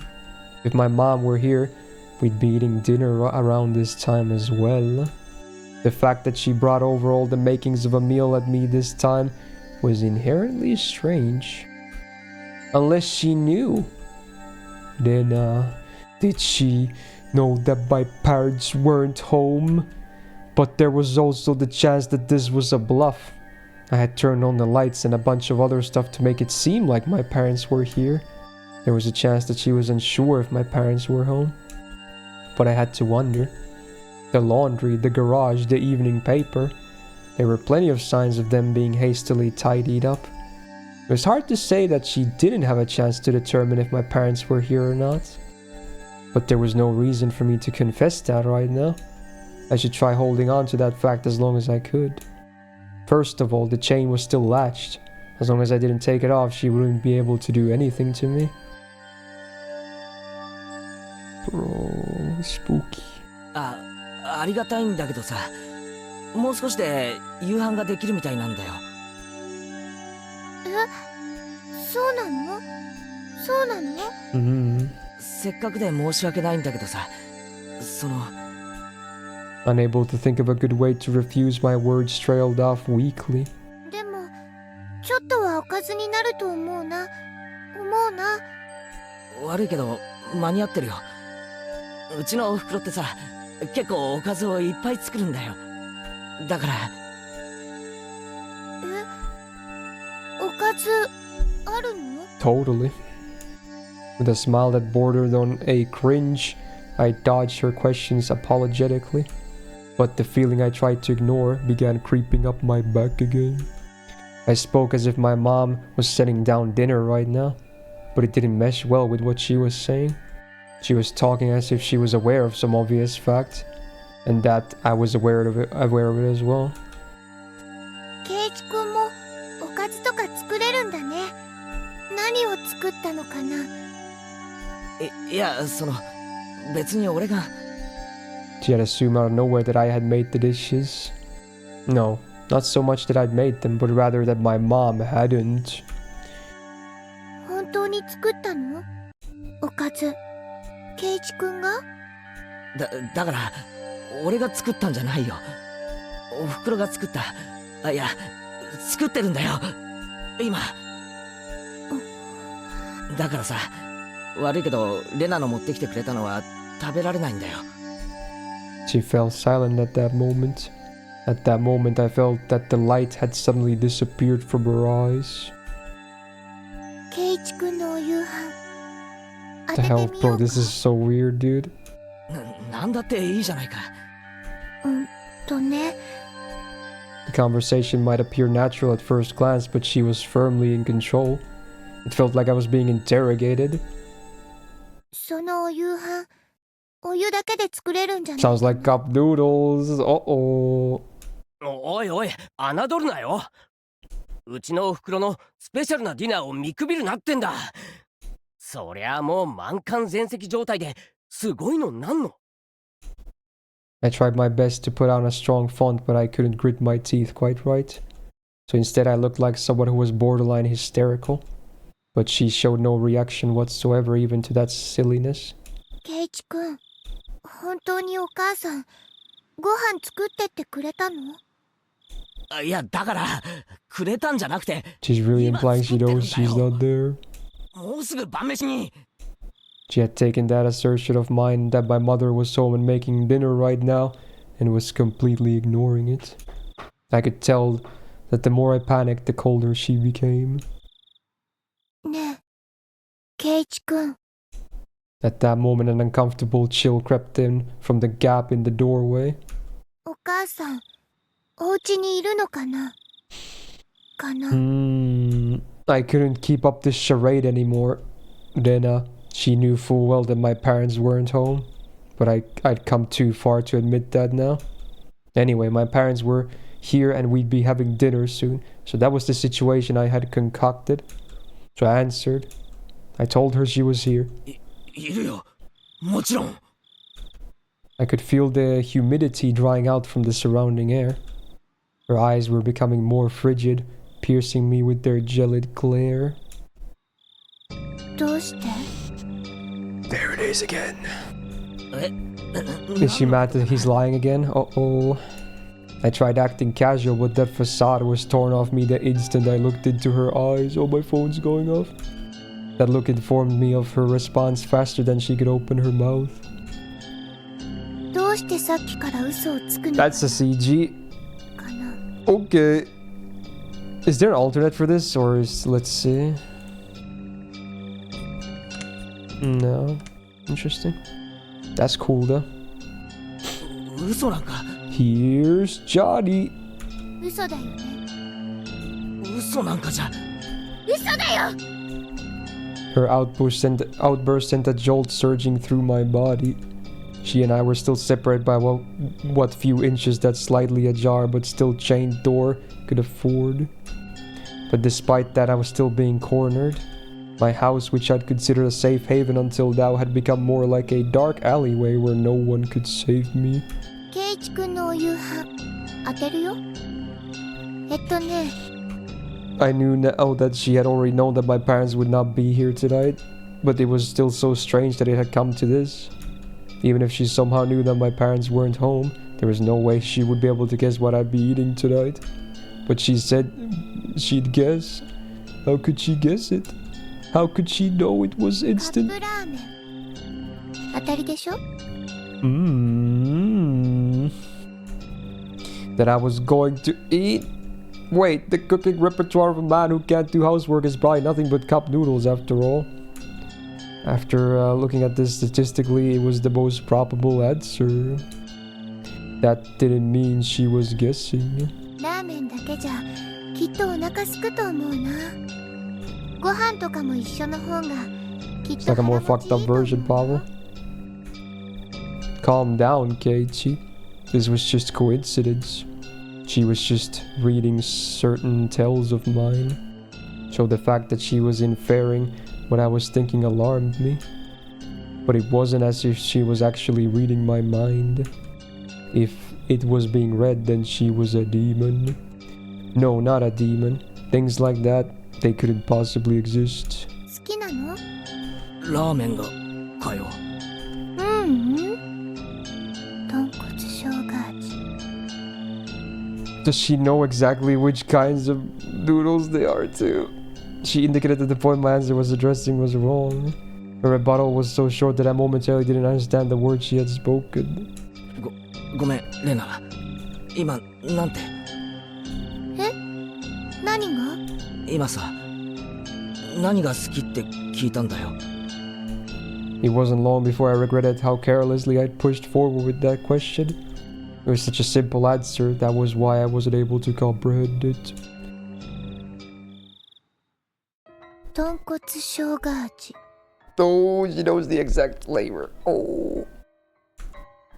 Interesting. I wondered how I appeared in the moments my mind went completely blank until the moment I was able to recover. This is the point where you just slam the door shut and just, you know, go under your bed and tell Oishi to bring the entire police force here. Thank you very much.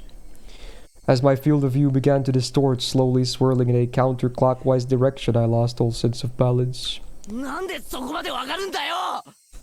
I didn't even deny it. That was the type of frenzied state I was in. How could she even know this?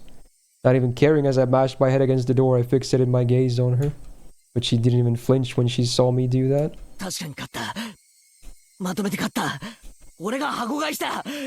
それがどうしてわかるんだ。なんでかな？ Freaking hell, my phone. Stop jump scaring me, you fuck. 不思議だね。だね。 How could you dodge the question at a time like this?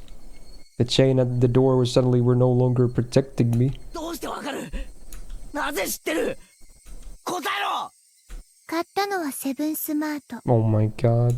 だよね。 Man. A shiver ran up my spine.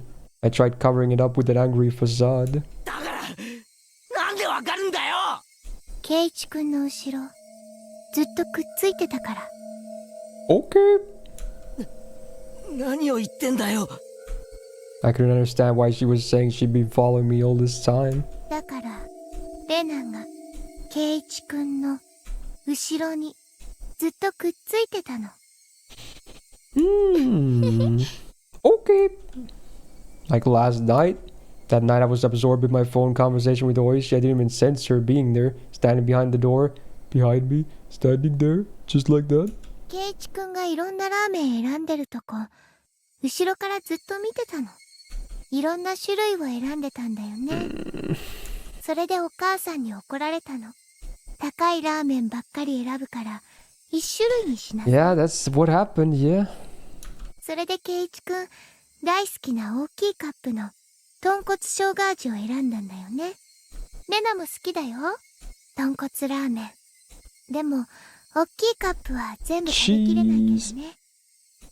My brain was paralyzed, dulling my senses. It might have been a defense mechanism to diminish the fear I was feeling to non-traumatizing levels. With the fear being diminished, the fog enveloping my mind was cleared away.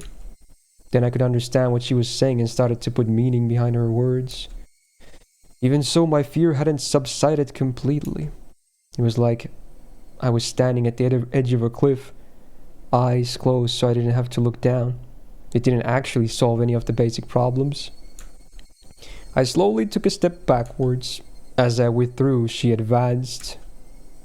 だからケイチ君、ここを開けて。 Nah. レナと一緒に。 Nah. きっと美味しいから。ね。 Nah. Oh my god, stop. Her pale, slender fingers squirmed through the crack of the door one at a time as if they had a mind of their own, rattling the chain. If she had unlatched the chain from the door, a feeling of terror would have just exploded within me. But she didn't do that. She was simply imploring me to remove the chain. I tried my hardest to light the fuse to the powder keg in my heart, trying again and again. But it doesn't light. It doesn't light. 開けて、ケイチ君。帰ってくれ。頼むから。帰ってくれ。どうしてそんな意地悪を言うのかな。帰ってくれ。帰れよ。帰れ。 The powder gig inside me finally went off. No smoldering, it just exploded. I tackled the door. The force through the door had knocked her momentarily off balance. I couldn't hesitate here. There you go. I grabbed onto the knob with both hands, planted my feet firmly and pulled with all my might. But that slamming sound I so desired didn't happen. I could feel a tiny disturbing bit of resistance keeping the door from closing. Oh hell nah, dude. And the source of that was her fingers. Each of those fingers wriggling, squirming around like the tendrils of a carnivorous plant through the crack. Wait, her fingers were between the door when he slammed it? Oh my god, dude.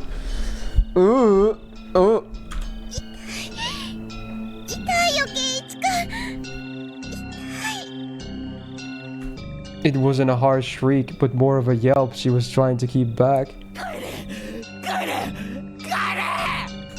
I kept on pulling the door with all my might. I didn't even realize that if I didn't lose my pull on the door, at least momentarily, she wouldn't be able to pull her fingers out, and that was why the door wasn't closing.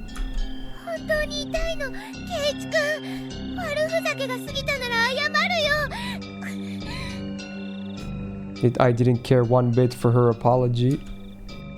No matter how much she apologized, it didn't change any of what she had done up until now. It didn't change anything.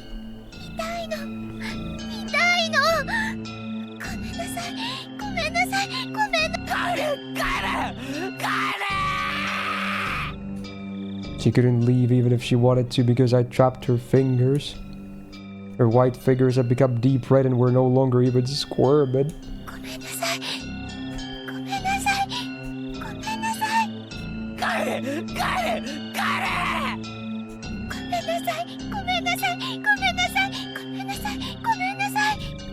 Her apologies were occasionally twisted with pain, but like a broken record, she was intent on repeating it over and over. Go away. Stop it. I pulled on the door even harder. Finally, her fingers were somehow able to slip out from their imprisonment in the doorway. The moment that had happened, the door closed soundly and I could hear the thud of her falling on her butt on the other side. I locked the door immediately. It made a loud clunk voicing my rejection to her.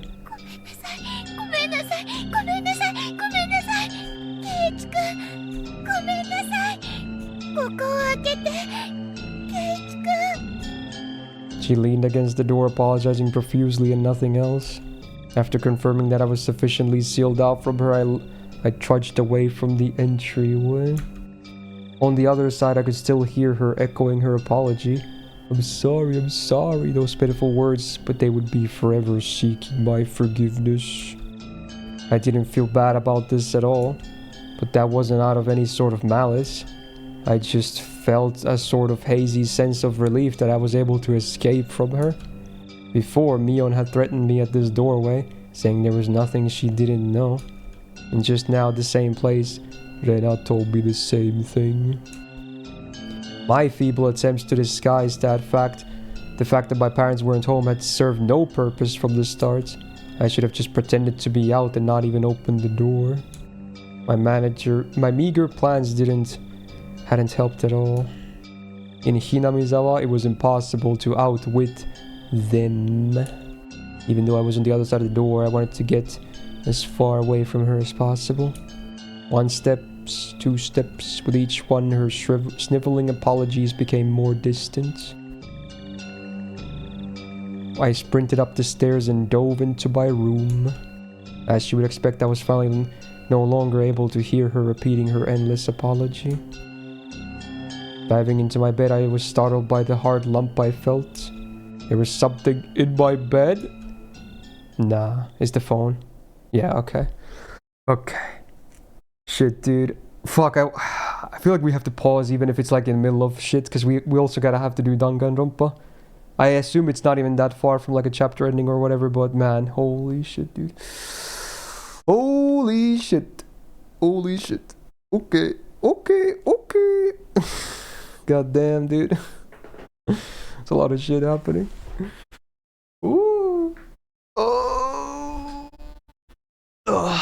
Okay, I think I might have to just save right about now.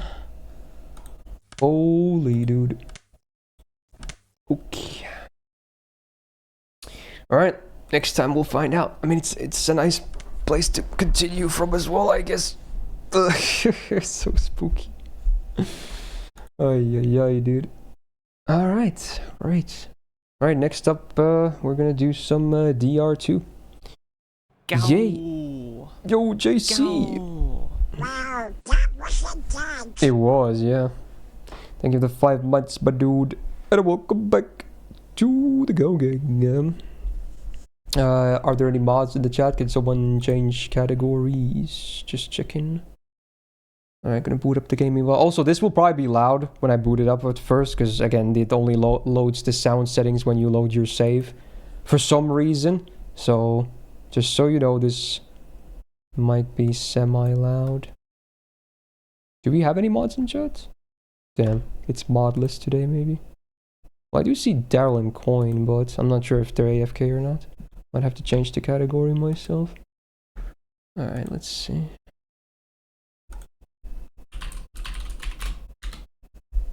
There we go. Should be correct now. Okay. Alright, here we go. Again, it's gonna be a bit loud. Yep. Ah! Danganronpa. Oh, it's so freaking loud. Load the save. Come on, hurry, man. Ah! Okay, I think we're fine. Holy shit, dude. Why does it do that? I don't know. It's the same with the first game. It's so weird, man. Okay. You can never have no mods, eh? I guess not. I feel like I'm the one streamer who always gets the same issue. I feel like everyone else always has the same mods, but I have to like add new mods every 3 months or so. It is what it is. Wait, why is there no capture? Where's the game? Where's the game? Huh? Nani? Do I have to use window capture for this? This might be one of those where I have to use window capture. That's so weird.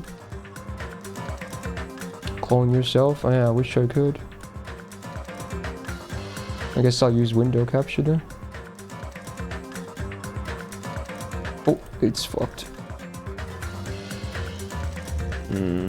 Why is it so fucked? Gotta re-align it.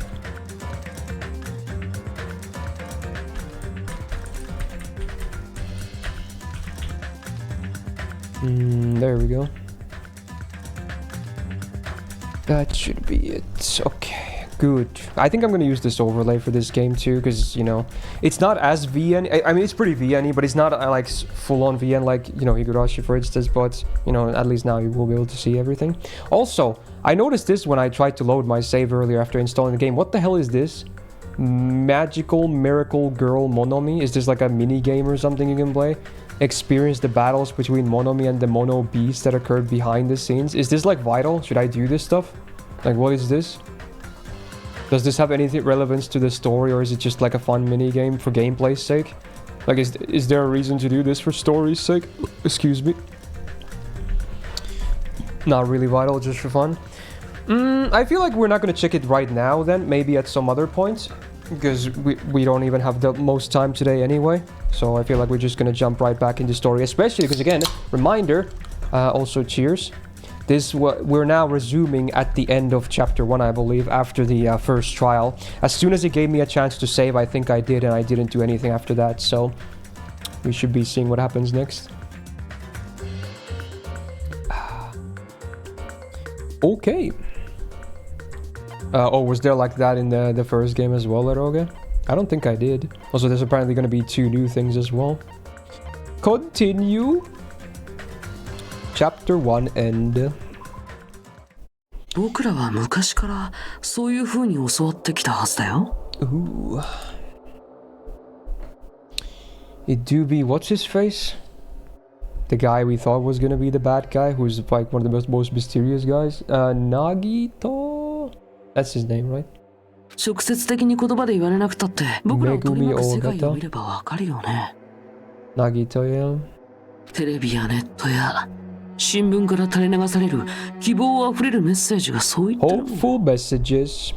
勝てない人間も He's the guy that looks most like Dante's. 頑張っても勝てない人間も等しく無価値で Nice inner thoughts. There he is. 価値ある人間とそうでない人間って生まれた瞬間から明確に分かれているんだ。 Classic social commentary. ダメな人間はどれだけ努力したって価値のある人間にはなれっこない。 You find this series fucking with your mind? It definitely does that, but it's not the worst when it comes to that stuff. It fucks your mind with a, you know, a reasonable amount, I want to say. I'd be lying if I said, you know, all of this stuff is believable or not even, you know, considered BS, but it's not like, you know, too bad in that sense. 努力が成功を生むなんてとんでもない誤解だよ。 Yeah, today is a very wholesome day in terms of narratives in these games, right? Very wholesome stuff. Nothing dark at all. No bad things ever happening. Both of these games are very lovely. 小型犬がどんなに頑張ったところで Yeah, I don't know anything about 3, but I've heard mixed feelings about it from like the fans, like if they like it or not. From what I understand, this second one is maybe like the biggest favorite for a lot of people, which is kind of cool because I'm playing it right now. ペンギンがどんなに頑 So 張 I った have ところ kind で of 空を some 飛べるよう hopes に for は it. ならないんだ。 Get it? Pun? Hopes? It's not a pun, but joke. つまりダメな人間っていうのは何をやってもダメなんだ。 ningen. 才能ある人間はなるもんじゃない。最初からそれ Just だ be けの器 born を持 with って生まれ talent, てくるものなん forehead. だ。そう。君たちのようにね。だからこそ僕はみんなを尊敬しているんだ Wait, よ。 is there 2, 3 games, Eroge? Is that what you mean? I didn't know there was more than 1, 3.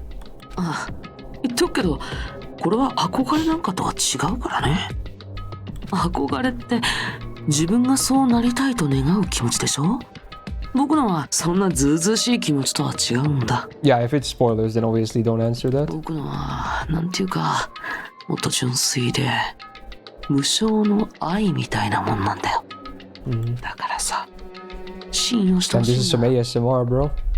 ASMR social commentary. 僕を殺すのは構わないけど、それなら僕にも協力させてほしい。 Again, he was even during the first case, he was clearly ready to just, you know, be a sacrificial lamb. I guess he's arguably suicidal in a way, but not from the sense of that, oh, dude, he hates his life. He's like, he's just willing to use it as a tool, I guess. 犯人 If が that 生き残ろう makes any と、 sense. それ以外のみんなが生き残ろうと、僕はどちらでも構わないよ。 He's an anarchist. 僕はどちらにも頑張ってほしいだけなんだ。 He's a man of hope and despair. 僕はその先にある絶対的な希望をこの目で見たいだけなんだ。僕は本当についてるよ。希望と希望がぶつかり合って輝きを放つ瞬間に僕みたいな人間が立ち会えるなんて。だからお願い、僕にも協力させてよ。僕を殺すつもりならぜひその計画に Yeah, 参 he 加 needs さ to せてほ calm しいん down, だ。 dude. みんなが輝くために僕を踏み台にしてほしいんだ。いい具合に僕を殺してほしいんだよ。 Shut up. Boop. Did we knock some sense into him? Chapter 2. Sea and Punishment. Sin and Coconuts. Funky coconuts. Okay. Hey, it's the main character, Hajime. Byakuya and Teru just died last night. They did. One the victim, one the killer. So that's the recap, the main big thing of chapter 1, I guess. An ordeal like that doesn't change the fact that I still get hungry, and now there's no chef, so what are you gonna do? I mean, I guess they have food still, but they don't get fancy meals anymore. I learned this firsthand as I headed toward the hotel restaurant with dreary, sullen footsteps. Yeah, here we are, back at it again. Hello, Freds. Mahiru. Huh? Ah, Hajime, you're already here. Good morning. Yo, it's Soda-kun. Good morning. She had a pretty embarrassing thing happen in the last case, but hey, she survived.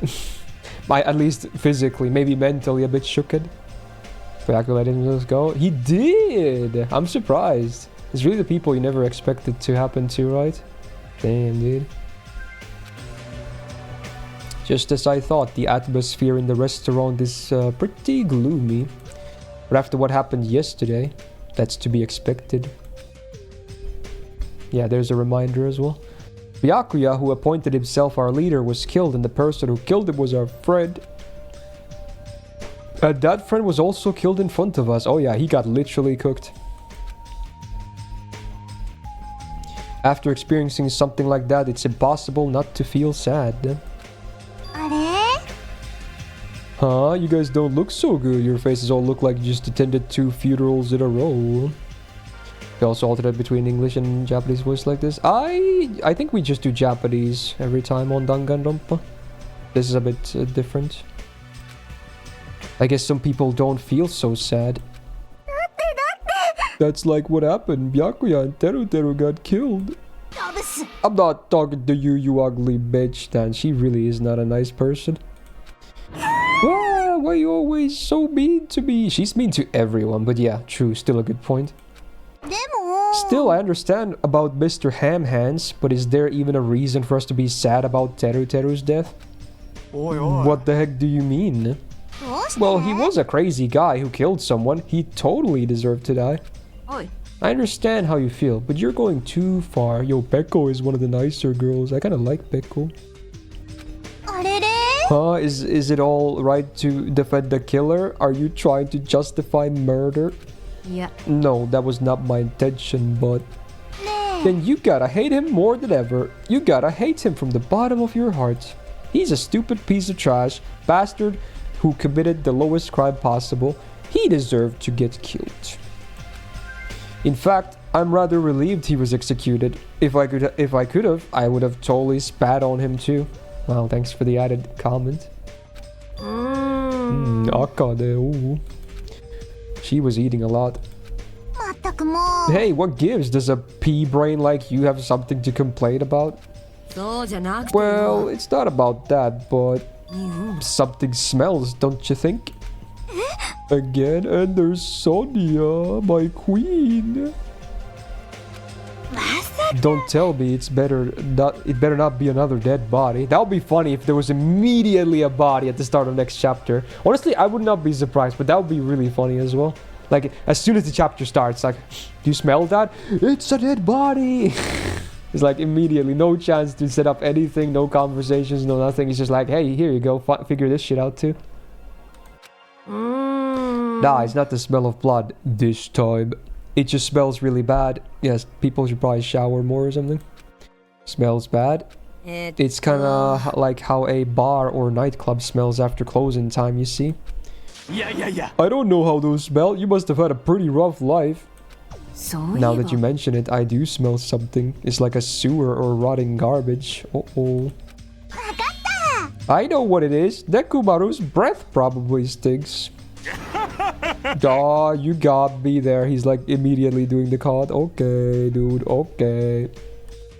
She didn't say anything remotely funny just now, though. No, it's not Nekomaru. This smell is coming from you, Hiyoko. Oh! Well, more often than not, the person who complains about the smell of shit probably should look under their own shoe, as they say. Makes sense. Huh? Whoa, it's true. Hiyoko, you reek! A rotten smell stings my eyes, as if a demonic eclipse is about to commence. Gundam is pretty funny. He's very chuny. Oh, is that a new sprite? I've never seen her ball. Wrecked. Oh, she's cried. I've said it before, but you guys are really insensitive. No, it actually doesn't smell that bad. I mean, as long as I breathe with my mouth. Are you even taking baths? Is that a no? Uh-oh. No. You haven't bathed? I can't help it. I can't tie my kimono sash by myself. Wow. Well, that's embarrassing. Hey, Ali, how you doing?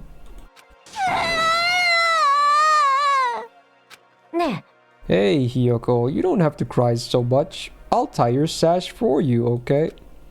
Ooh. Really? Oh, they're gonna be like best friends now? I can only tie a simple knot, but if that's okay with you, I can teach you. Yay. I love you, Bahiru. I'll give you a kiss. She's almost bipolar. Hey, Hiyoko, you don't have to hug me. She appears to have taken a liking to you. Welcome to the world of girl love. It's slippery when wet. Okay. Does that mean she drinks from the furry cup as well? Okay, Ibuki. I mean, not that there's anything wrong with that, but that was kind of sudden. Okay.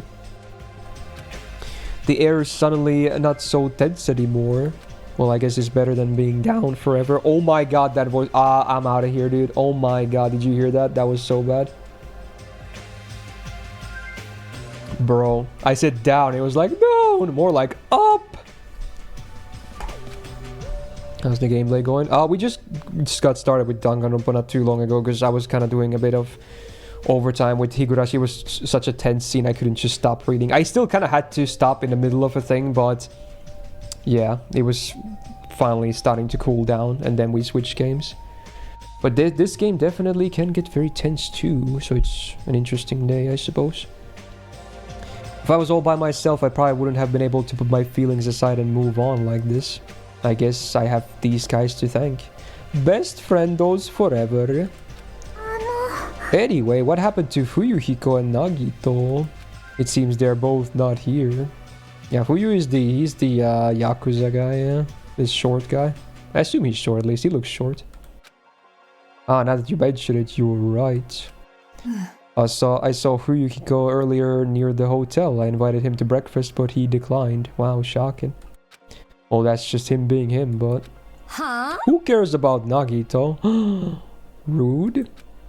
He is cursed, a child who summons misfortune, so to speak. I mean, I guess he did kinda, you know, go a bit schizo mode during the trial as well and almost got himself killed because of that, so I guess everyone kinda knows he has that kind of a side to him now as well. So, yeah, makes sense. Well, that may be, but... just letting you know, I don't know anything. Without hesitation, I don't know anything about Nagito at all. Yeah, that's not sussy. He's right, forget him. Let's just forget about that creep already. Oh, gamer girl, I forgot about her. It's Chiaki. They're obviously acting sus, aren't they? I'm not sus. That's right, I'm not sus. But he is. Monokuma, what's up? Did someone get kidnapped or something? You came just at the right time. At the right time? No, it's nothing. I don't really get it, but you must have yearned for me. Your outlook on life has changed due to my cuteness, so your body can't stand to live without me, huh? I can't help myself, you know. My body reacts to Monokuma on its own. This guy's such a creep, dude. Something like that? Who cares about that? Just hurry up and tell us why you're here. To be honest, I'm searching too. My valued servant has disappeared. Servant? You know, my mono beasts. One of them just disappeared. Oh. Huh? One of the beasts disappeared? Maybe I cut back on the cost of their food too much? Perhaps they're boycotting me. But that guy's the weakest of the League of Four. How shameful for a mono beast to lose to a mere human. That's why that's what you want to say, right? Though this is merely the prelude, the climax will occur soon after. Now then, let me hear you scream. I shall make such sweet music for you. He's like, what's blood waffle? Hey Gundam, you should stop playing with that stuffed animal. I'm still being called a stuffed animal. Is he trying to get pity points? Fuck off, dude. You're a plushie. Beat it, bro.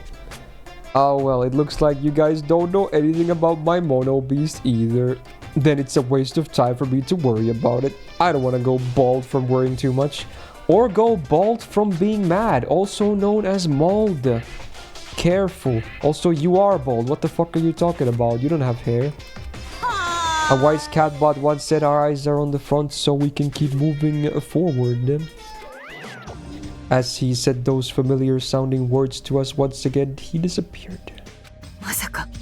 Hey, what do you think he meant just now? He said something about a mono beast disappearing. The only possibility I can think of is... well, okay. Oh, were you in the middle of something? If so, I can just come back later. Then leave. Why the evil to her? I mean, I think she could still be evil, obviously, but at least she's trying. At least let me ask to leave kindly. Before you leave, I want to ask you something. Did you have anything to do with the disappearing Mono Beast? She played the mini game. That was her versus Mono Beast, right? Yes, that's right. I'm the one who defeated that. Oh, so I guess it is kind of canonical then, maybe. Interesting. You did? Defeating a monster like that? How the hell did someone like you pull that off? I'll talk about that in more detail in a different mode. Anyway, I've released the bridge gate for you all. So it really is the game mode. It did say behind the scenes. I guess she's just doing it off screen. Yeah, okay. It's funny. If the gate is open, that means we can go to the new island across the bridge. Classic DR stuff. After most cases, you get new areas to explore, meaning the cases can also become more complicated because there's more things to see and do and whatever. Is that true? That's totally right. Now that you all can go to more areas, let's all get along and live a fun life together for sure this time. Yeah. Living together on this island isn't what's important. We need to find a way to escape. Of course, escaping from this island is our main goal. Nobody wants to live in a swashbuckling Hollywood-type action film. I want to live a life where I can be more average. A life where nothing happens. That's better for me. Alright, if you find anything that can be salvaged for both parts, let me know immediately. It seems that everyone's united on a path that's different from what I had planned. Then let's disperse. The time has come to release the cursed seal. Alright, let's find a way to leave this island. That is impossible. Leaving the island is no longer possible. No longer possible? Hey, what is that? Hey, Hajime, just leave that thing alone already. After all, she's the same as Monokuma. It's better if you don't get that close to her. You're right. Seems everyone's attention has shifted towards exploring the new island, yeah. Expecting to find something that'll help us escape this situation. Everyone filed out of the restaurant. Why is Mahiro still here? What's keeping you here? A new island, huh? I should go find some clues too. You can't! You promised you'd tie my sash. That was... We can do that after we finish exploring the new island. But if I don't hurry and go take a bath, they'll call me smelly again. They're gonna bully me again. Yeah, I mean, you do that all the time, so see how it feels. Come on now. Okay, then let's take a light shower first. Yay, we're gonna wash each other. Wash each other? Hold on, I don't think that's a good idea for me to go into. Now, we're both girls. There's no need to be shy. But... Come on. Okay, well, alright. Hyoko pulled Mahiru's hand, smiling like a child before a school trip and headed toward the cottages. Wash each other? I see. Alright, have fun, I guess. Okay. Surely one of them won't kill the other. Bum, bum, bum. Okay, I guess we can just leave now. Lobby, anyone still inside here?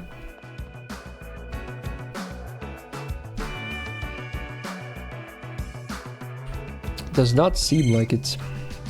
What about outside the hotel?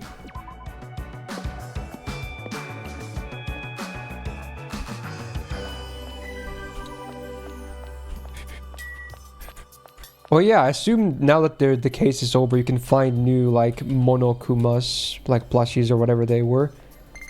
For the collection thing. Also, what is this thing? Oh, it's my Tamagotchi thing. I forgot about this. The pet. Oh, she's wearing a turd outfit? That's really bad, isn't it? Is there anything I can do about this anymore? I think I fucked it up, dude. I can give my pet a present. What the fuck? Interesting. Very interesting. I don't even have a lot of items. I don't care about my pet too much. Sure, have a present. Oh, it reduced despair and gave hope. Can I give another one? Maybe you can just do this and improve it. Can I get rid of the poop outfit? Or is that because I fucked up too badly with not cleaning or whatever? Mr. Stable.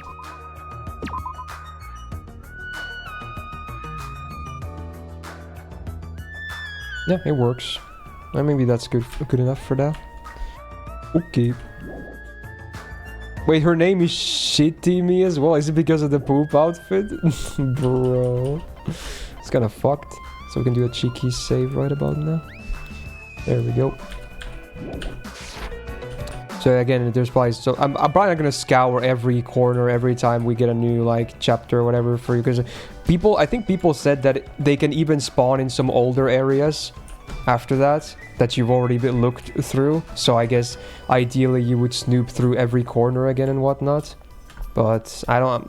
Assuming it's not needed for, like, the main story completion, it's just bonus stuff, then probably not gonna do that too much. Anyway, was there a fast travel somewhere? There is, right? I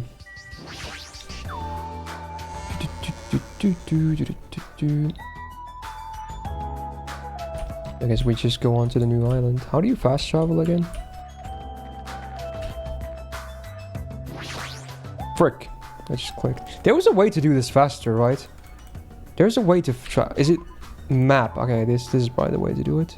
Oh, it shows the dead people on the thing. Oh. Can I zoom out? Escape. Ah, here we go. This is what I was looking for. Guess we just go here. So, Central Island. Sure, dude. Go. Okay, how does the map look like here? So I guess we can take one of the bridges now, maybe. Right. There was a way to, like fast travel to the next spot instead of doing this manually, right? I'm not going crazy, am I? Like, oh yeah, it's Q and E. There we go. There's the rock. And we can't go there because there's a beast blocking it. Can't go there, another beast. Same. I guess these go in order, yeah. There's the park. We can go to island number 2. Wait, island 1 and 2. One was where I came from, right? So I guess 2 is the new one. Okay. Let's go. Let's see. She's right. The mono beast that was blocking this bridge is gone. Plus the gate that was blocking the bridge is now open. No. I guess Monomi was right after all. What lies beyond this bridge? Alright, I guess I should find out. Sure. Oh, it's a CG. ここが新しい島か。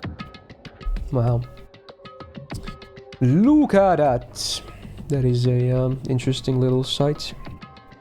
ホテルがあった最初の島とはなんか雰囲気が違うみたいだ。 Well, now's not the time for me to make carefree observations. There might be a clue here that tells us how to leave this island. I need to find it.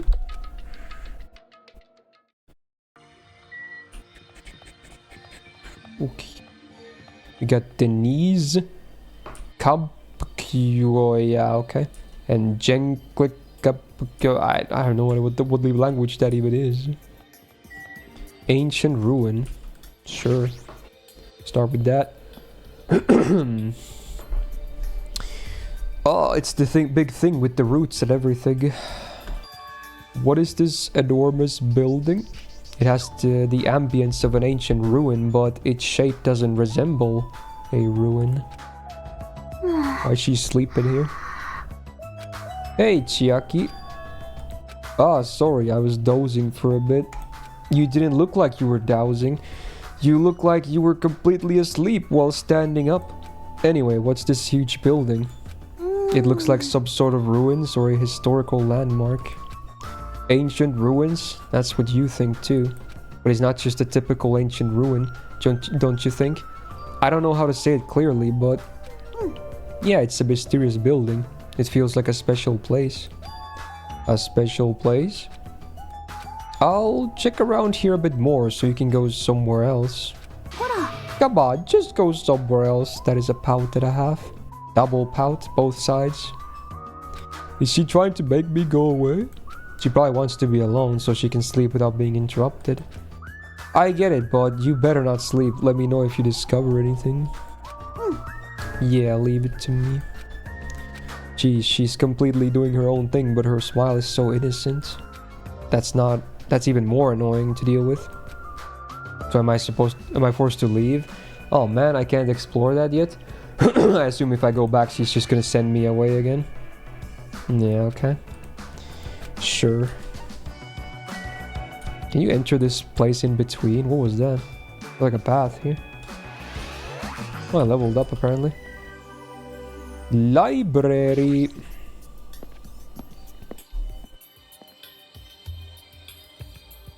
Damn, this is a huge one. Wow, that's an impressive amount of books. It's probably a library, but nevertheless, it looks pretty overwhelming. Oh, this one I can actually explore. Is that a Monomi statue replaced by a Monokuma statue looking all smug? The bronze statue of Monomi, I mean Usami, before she got redesigned. Looks like it broke when it got dropped. Getting treated like a nuisance even as a statue, that's pretty sad. This is a bronze statue of Monokuma. It looks so arrogant. What lame taste. Banned. The same on this side. Yeah.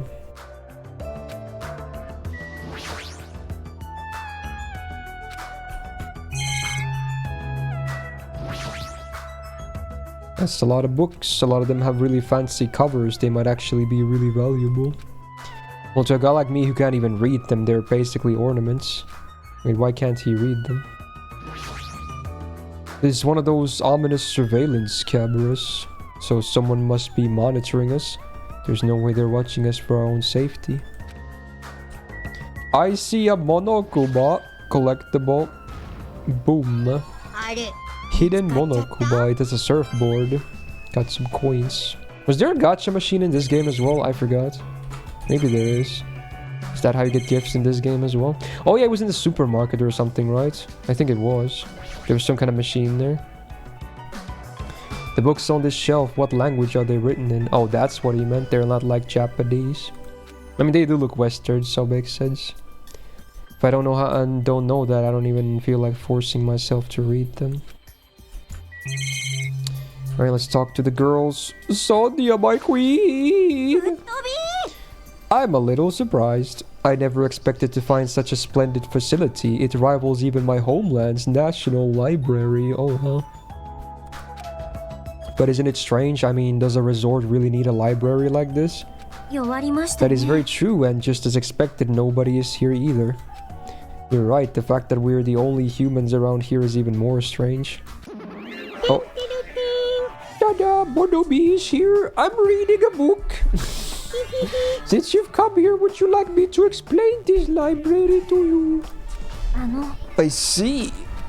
It's clear from your face I'm a nuisance. Since I was more energetic than usual, I feel even emptier now. And what about your explanation? Well, you're all basically students, right? I was thinking you needed a place where you can do homework. So I have prepared this library. Prepared you? Everyone can get along and study together. It's a student's duty to study. Don't act like a teacher. I am a teacher. I like that she does the same thing that Monokuma does there. It's a pretty cute thing. Wow, you're even more confusing than Monokuma. So what's your real identity? What's your purpose? Real identity? Now that's silly. Goodbye. Running away as soon as things get inconvenient. That's even more sus. Yeah. I cannot believe that she is the one who prepared this grand facility. Yeah, she's probably lying. According to this island's guidebook, many of their guests are wealthy and stay for weeks at a time. These are all probably things that they donated. Hold on, did you say this island's guidebook? Yeah, do we have one of those? I found it in this library. Would you like to take a look? Oh, dude, the lore. What language is this? I have no clue.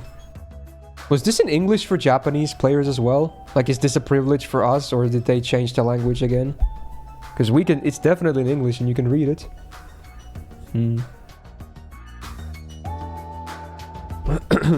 Okay.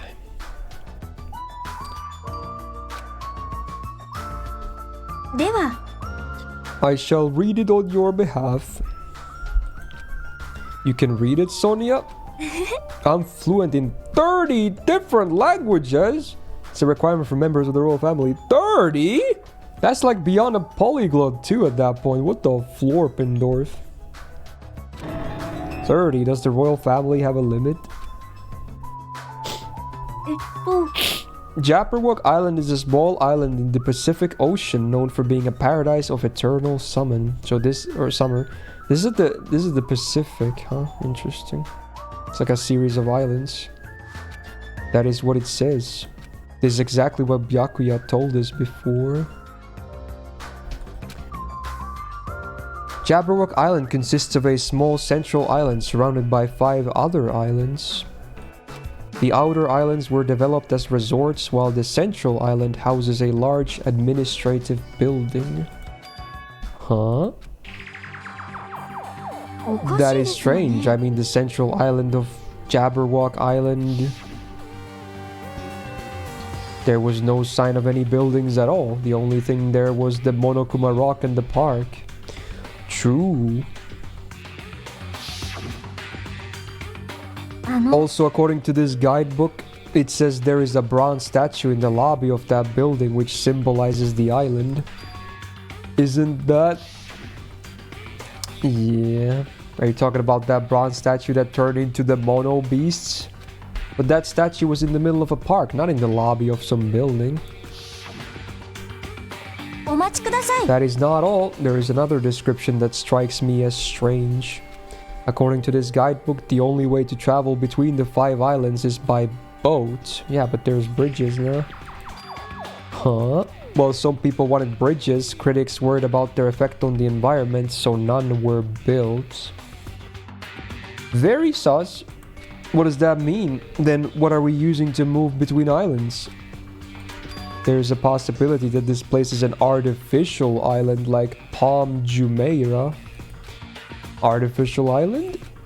It's a huge artificial island and tourist site located in the Persian Gulf. Is this a real place, by the way? I would assume so. The one they're talking about. Similarly, this island might be an artificial island designed to look like Jabberwock Island. That especially might be why we are the only ones on this island. Well, something like that would be impossible anyway. No island of this size could be completely artificial. This guidebook must be old. It contradicts everything about the island's current situation. Oh. My, you're very intuitive to assume this is an artificial island. Now you're here? However, those guys are the only ones who could do something on such a massive scale. Those guys? The hint is, you know, the enormous organization you guys were talking about before.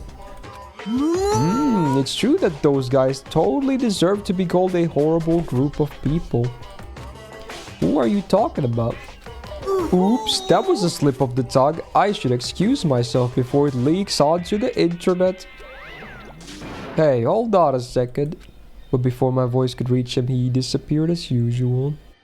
まさか Could it be this island is completely artificial? There's no way that is true. There's no way that guidebook is probably just old. ですよね You're right. That's right, that's obviously what it is. He's just saying strange things just to confuse us. Damn it, there's no way I'll fall for that. What about you, Pekko? What did you find? This is a huge library, but there are no other human beings to be found here at all. Just as I thought, it might be safe to assume that this island is also uninhabited.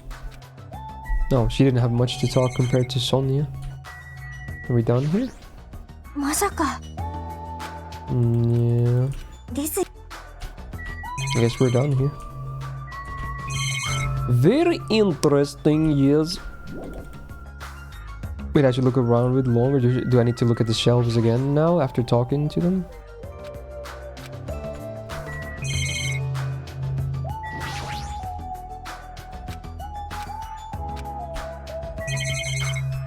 Yeah, what am I missing? Maybe the screen? I guess I didn't click on that.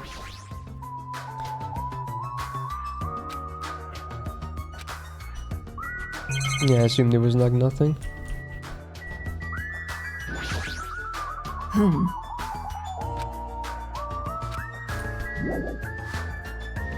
Yeah, I'm confused. What am I looking for?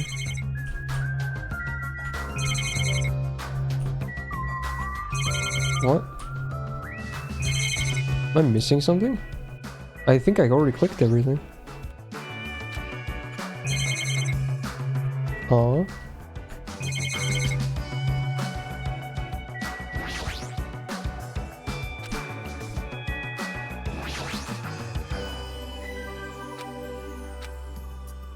What am I missing?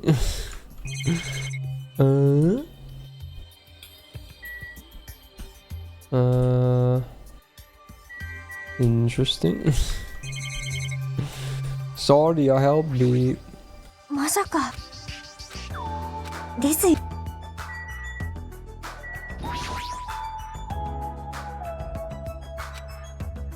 Oh. Apparently, okay. I guess there was a bookshelf there too. That basically was the same thing, but it triggers a conversation. Okay. Such an interesting description. What are you reading? Are those political books or maybe some kind of philosophy? The newest issue of Occult magazine. It breaks the lid of underground mysteries and the wonders of the world. That's quite a surprise. It's not like I read it often. I'm just reading it because it has a special article about serial killers. That's not a good excuse at all. It seems this writer has very good taste. I mean, even Genocide Jack is mentioned in the article. Whoa, throwback! Is that a throwback to the first game? More hints? Okay, interesting. So I guess we can hopefully at least conclude that the games are in the same universe. I mean, that's not a huge reveal then, but yeah, okay. Interesting. I mean, with games like this, there's always possibilities of shenanigans that even it's like a parallel world or something, you know? So, just a mention of something more about DR1 gives me more confidence in saying that. Interesting. That Genocide Jack or whatever, I feel like I've heard that. I've heard about her before. Okay, so not only is the name fam, what is that pronoun? How would he know? How would he know? Because is it a Jill when it's the girl one? Ooh, hints. イケイケですね Is an alleged Japanese serial killer who has a reputation even among casual internet users. She's very popular among youths and is known for writing messages in blood at the scene of the crime. Yeah. Apparently she's a high school or middle school student who wears a sailor uniform. Be careful, man. Do you know how many high school and middle school girls wear sailor uniforms these days? Yeah, she's clueless. Ah, this one is a particular favorite of mine. Why did the music change? I'm scared. Sparkling justice is a regular subject of these kinds of exclusive articles. Sparkling justice? I shall explain it to you just in case. Is a serial killer who calls themselves the Ally of Justice. Yo, it's Emi Yashiro. Seigi no Mikata. Wearing a wide variety of hero masks, Sparkling Justice is a delightful serial killer who only kills criminals. Ain't no way it's Light Yagami. Sonia, calm down. Thanks to the masks Sparkling Justice wears, nobody knows their real age or gender. After all, it is essential that serial killers be mysterious. What an expert he is. Oi. Hey, you two, I've been listening in for a while now, but why are you talking about mere murderers with such enthusiasm? I haven't done any talking, to be honest. Please hold on. It is a mistake to refer to these people as mere murderers. Coming in contact with such a value system that differs from our own is a very important matter. Serial killers, their value system is very different than the norm. What a marvelous existence. I'm totes intrigued. Is this kind of like a young lady crushing on a total bad boy type of situation? Regardless, it's clearly different from a princess who's obsessed with serial killers. I assume now we can bounce. That was an exchange. She's still the queen though. Okay, next place from the library we got the drugstore. Uh-oh, but the legal kind, basically. Okay. Wow, it looks pretty clean and well kept. Of course the nurse is gonna be here. What do we got here? Supplements. They're crammed with a lot of stuff that looks like medicine. Unlike the medicines I'm used to seeing, these ones look way more potent. But did they actually get ways to sponsor them? Because that's an actual real supplement brand. Interesting.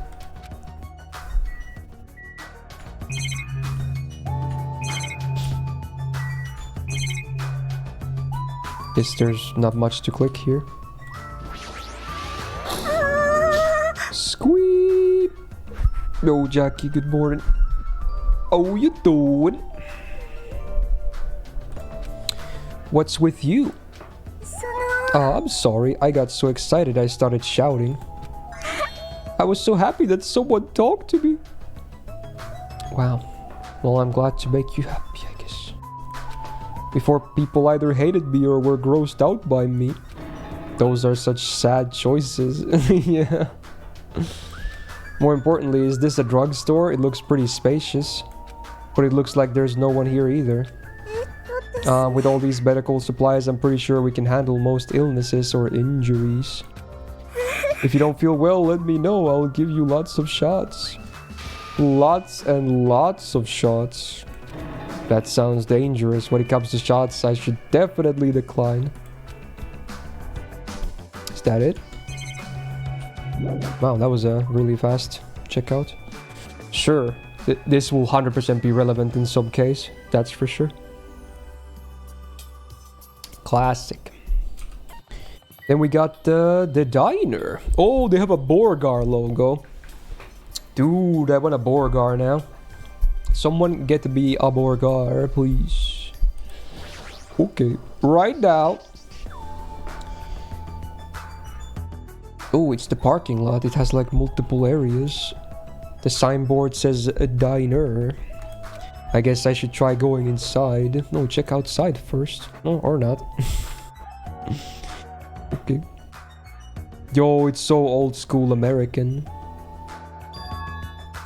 Finish your drink before starting with the burger. Who does that? Why would you do that? That's a horrible idea. That looks like... Oh, it's Mr. Yakuza. Huh? Oh, it's you. Okay. I'm trying to eat right now. Go away, dumbass.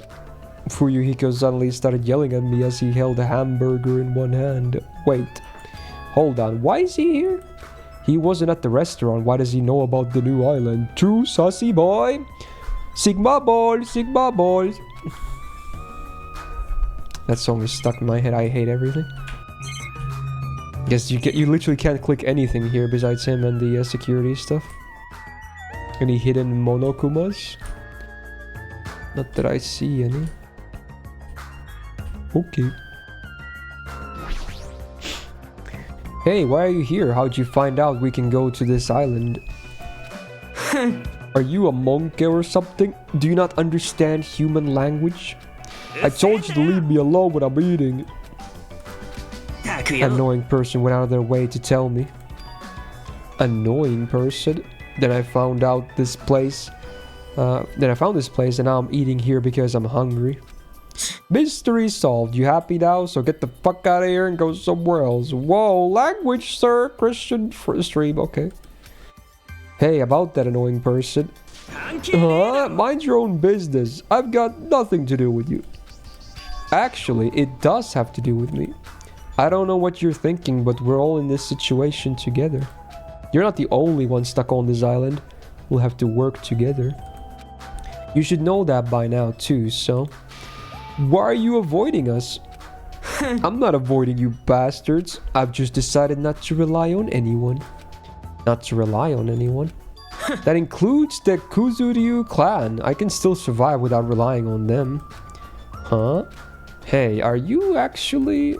Don't get it twisted. I'm a Yakuza by blood. It's not like I want to be the head of the family business someday. I just want to prove I've earned it. Prove I can tough it on my own without relying on my clan. Plus, even if I fail, the clan will still be around. My little sister would be happy to lead it. Oh, you have a little sister? Shut up! Why'd you let me bring that up anyway? You brought that up yourself, bozo. Anyway, I don't intend to spend any time with you guys. Nothing good can come of it. Nothing good can come of it?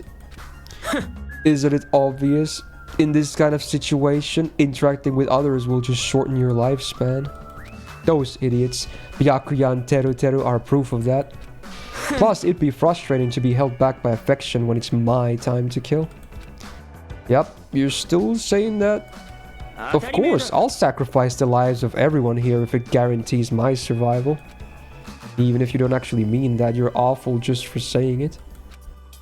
You're the one who spoke to me without my permission, so don't get pissed at me. If you're so upset you don't have to stick around, fuck off.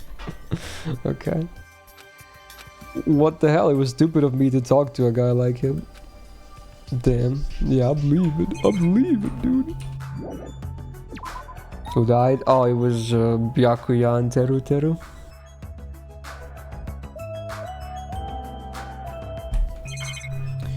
Let's see the sign, the big rotating sign.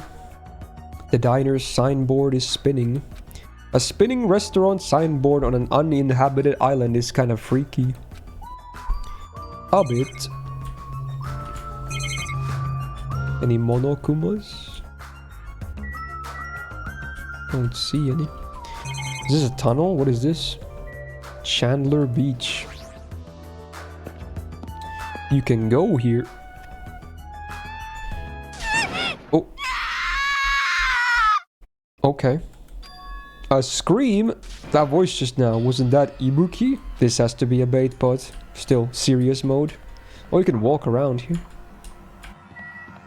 Beach house. That scream from behind the building, what happened? Okay. Well, there she is. Oh, there's a Monokuma floaty over there, I see it. I'm gonna go grab that later. What's up? Oh. Ibuki, are you alright? What happened? This is bad. I'm panicking so much you don't even have the time to space my words. What's going on? The killing started again. Oh, this has to be some kind of debate. Huh? Look! Over there!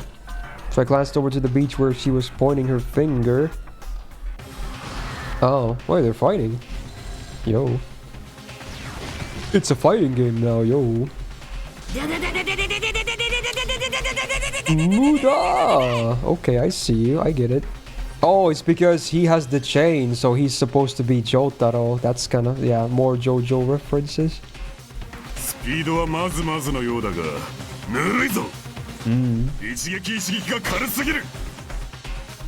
What the heck is this?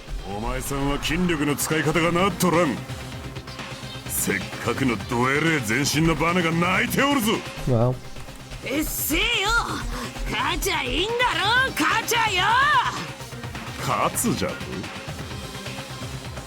前さんがこのわしにか。どえれえ肩払いたいぞ。Oh, actually got her. Sheesh, dude. Had enough? Have you learned your lesson? He's done it! Nekomaru's ultimate move, Super Body Blow. That's instant death. If she's lucky, she'll live another 5 minutes at best. Okay, at your current power level, you cannot even defeat a mere team manager. Oof. What are you saying? Why are you guys fighting? This isn't a fight. It's a one-sided beatdown. That's even worse. The rules for the school trip clearly state excessive violence is prohibited. What violence? This is not a real fight, we're training. But it looked like a real fight. I'm just a team manager, there's no way I'd be able to fight for realsies. We both agreed to this training sesh. I'm not violating any rules here at all. Even so, why this sudden interest in training? I gotta admit it. She's alive! She's not a weakling who'd get killed by a weak blow like that. He looked pretty strong, so I couldn't help but get excited. I thought sparring would help me burn off some of this energy, but I lost. More importantly, there's a lot of strong dudes in this world, huh? Wait, did she instantly just back to being normal again? And no bruises, no nothing, they're gone? Shake it off. What a bunch of battle-loving troublemakers. Akane, it seems you're the type who learns through actions rather than words. So I shall give you just one piece, the one piece is real, of advice. How you use your body and muscles, your positioning and your timing, it's all half-assed. You're not utilizing your ultimate gymnast talent well at all. Basics, make sure you understand the basics. You'll always be second-rate if you just rely on instinct. Damn it, shut up. If you understand what I just said, come see me. When that time comes, I will fight you once again. Okay there, sensei. Yeah, better not forget what you just said. My desire to win is pretty crazy. I won't give up until I beat you. With wobbling steps, she left the beach. However, if she fought that fiercely with just her own style, how ominous. My hands are still numb. That girl, she's probably gonna get even stronger. Yeah, you're probably right. What kind of conversation is this? Let me get Monokuma floaty. Yoink. Woohoo! Majide? Woohoo. Interesting. Should we talk to them before I go in? The more you fight, the stronger you get. That's what being a battle lover is all about. What kind of conclusion is that? Okay. You too, basics are the foundation for everything. No, I get that, but training that resembles an actual fight might be fun, but just be careful not to get hurt, both of you. Impossible. Injuring an athlete would disgrace me as a team manager. Sure, dude. Can I go inside now? Beach house. Okay.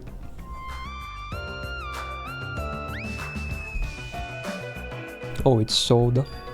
I thought this was a beach house since it's near the edge of the beach. It looks pretty luxurious. I guess it's a celebrity-style beach house. Okay. Trash can. There's a trash can, but I don't have anything I need to throw away. Fridge. A lot of drinks here, like water and coffee. But most of these drinks have colored dyes that might be bad for your health. Can we drink these for free? No, you always need to pay for them. Bench. Fancy looking bench. It looks like something you'd see at a resort. It's very stony. Closet. Someone's gonna hide in here, I know it. Looks like this is the closet. The inside is... looks like a small storage room. It's almost like a walk-in closet. Very sus! There's surfboards arranged on the shelf, but I'm not into surfing, so it doesn't really matter to me. That's gonna be relevant, I know it. Roadside door. Oh, this just goes out, right? Reach to the lower road by the tunnel. I guess for now I should look around more, yeah. Shower room. Looks like this is the shower room. There's a notice on the door. Judging from the illustration, looks like it's being repaired or under construction. Something like that. Yeah, it says like it's still repaired or something. Okay. No showering here. Alright, Sword, you wanna talk? Let's talk. Yeah. Hey, doesn't this feel awesome? Like a celebrity's pad or something. The shower is out of order but the ambience is nice and the fridge is stocked with loads of drinks. Do they have Pepsi? Call Pepsi Bad. Pepsi Man. Plus the beach outside feels so private. It's awesome. Compared to urban seas that are full of trash and debris, this place is completely different. We're the only ones on this island anyway, so anywhere we go is a private beach. Hey, don't shatter my dreams like that. More importantly, why don't we go splash around at this private beach? Awesome, totally awesome. Splashing around at such a gorgeous beach is really the best. He's his usual happy-go-lucky self. I guess that's one of his good qualities. I wonder if Miss Sonia would come too. I want to see her in a bikini. Dude. Hell yeah. Oh. Okay. Whoa, it's here. Why not? Are you trying to interfere with my love affair with Miss Sonia? Changing in the beach house is prohibited. It would be bad if shameful peeking occurred. Oh, so you mean changing here isn't allowed, not going to the beach itself? Huh? Then I'll just have to come here after changing. I'm never gonna give her up. You might let her down though. Anyway, breaking the rules is not allowed. Also, playing is fine, but please focus on your studies too. Oh, what the fuck? He has an M60? A fucking machine gun? What is this, bro? Where's the rule breaker? I'll beat the crap out of them. No questions asked. He's here. You. What are you holding? A machine gun, obviously. Rule breakers will be shot to death. That's just common sense. Yeah. It's common sense where? It's not like we're under a military dictatorship. Oh, I want to shoot something. I know I'm not allowed to, but I really want to shoot something right now. There's Media. Do the breaker. Control yourself. I have iron willpower, so I'll endure it. No matter the cost, until the day someone breaks the rules. As you can see, it's very dangerous, so please refrain from changing at the beach house. Wow, that was totally bizarre. Man, they're annoying. Yeah, I feel very tired all of a sudden. Which reminds me, when we mentioned Nagito at the restaurant, Kazuichi looked pretty unsettled about something. Does he have something more to say? I guess I should ask him about that. I had something to ask you. Huh? What? Well, it's about Nagito. I haven't seen that guy all day. Do you know where he is? Yeah. I don't know. Seriously, don't ask me. Who cares about that crazy ass bastard? We need to search this island first and foremost. There might be a way to escape. So let's just end all this annoying talk right here. That's it.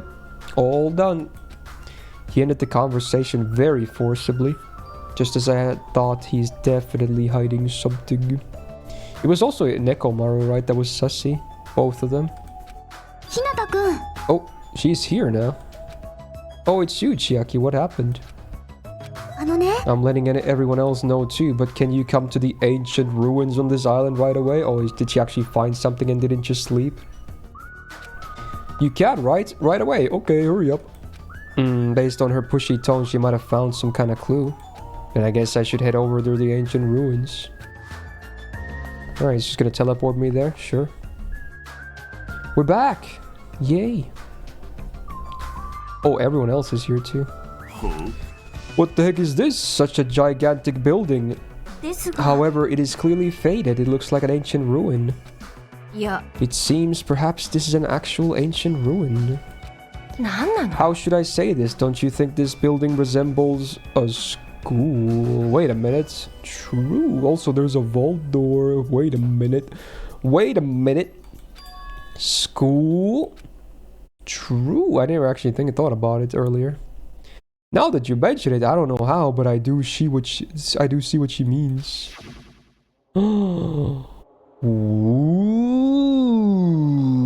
there might be a resemblance to a certain Hope's Peak Academy, maybe. To Hope's Peak Academy! Nani? Well, that's a big thing, I suppose. There are a lot of similar looking buildings. It's just a coincidence that this ruin looks similar. It's a coincidence, right?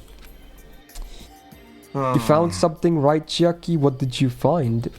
I'll fucking cut you if this is a waste of time. I didn't know you were also here. That bitch over there kept bugging me, so I finally came. I think he's actually kind of sued for Chiaki. Very badly about it, though. Did you maybe find a way to get off this island? No, nothing like that. Aw, then who cares? I should have played in the bath with Bahir Bar. Wow, she really likes her now, after that one nice thing she did for her. Then what in the world did you find? She found something. I wonder what it is. I guess we talked to everyone.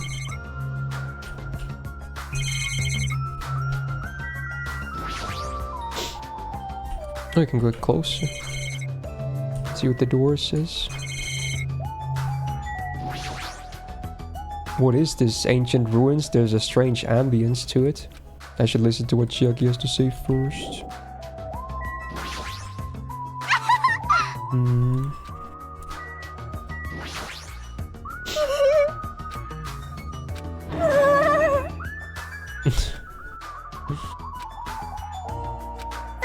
No clues at the drugstores.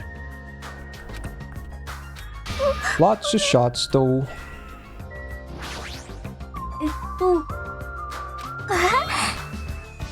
Occult magazine, yeah, of course. Back to that topic. へえ、ワクワクしてきたぜ。 She's still just thinking about the fight. He has nothing to add. And he's just waffling his usual chuny business. Soda. Oh my god, he's still thinking about the loot stuff. My guy is a degen. I would never be like that. And he's still being an asshole. Great. まったくもう。ねえ。I was looking for him. しっかりしなさいよ。Peko. どうやら。しかし。Right, what you have to say, Chiaki? What did you find? If it's not a way off this island, does it have something to do with the island's secrets? Oh, the hood is on. About that, I don't know. What do you mean you don't know? It's like it doesn't belong with a building like this. I keep thinking about it and it feels unnatural. It's like a comic book originally about baseball becoming a side-scrolling action game. Wow, the analogies though. Oh, I see your favorite, Jackie. Interesting. It's unnatural like that. That's a little hard to understand. Look, that door over there. Door? I guess now we're supposed to go there, right?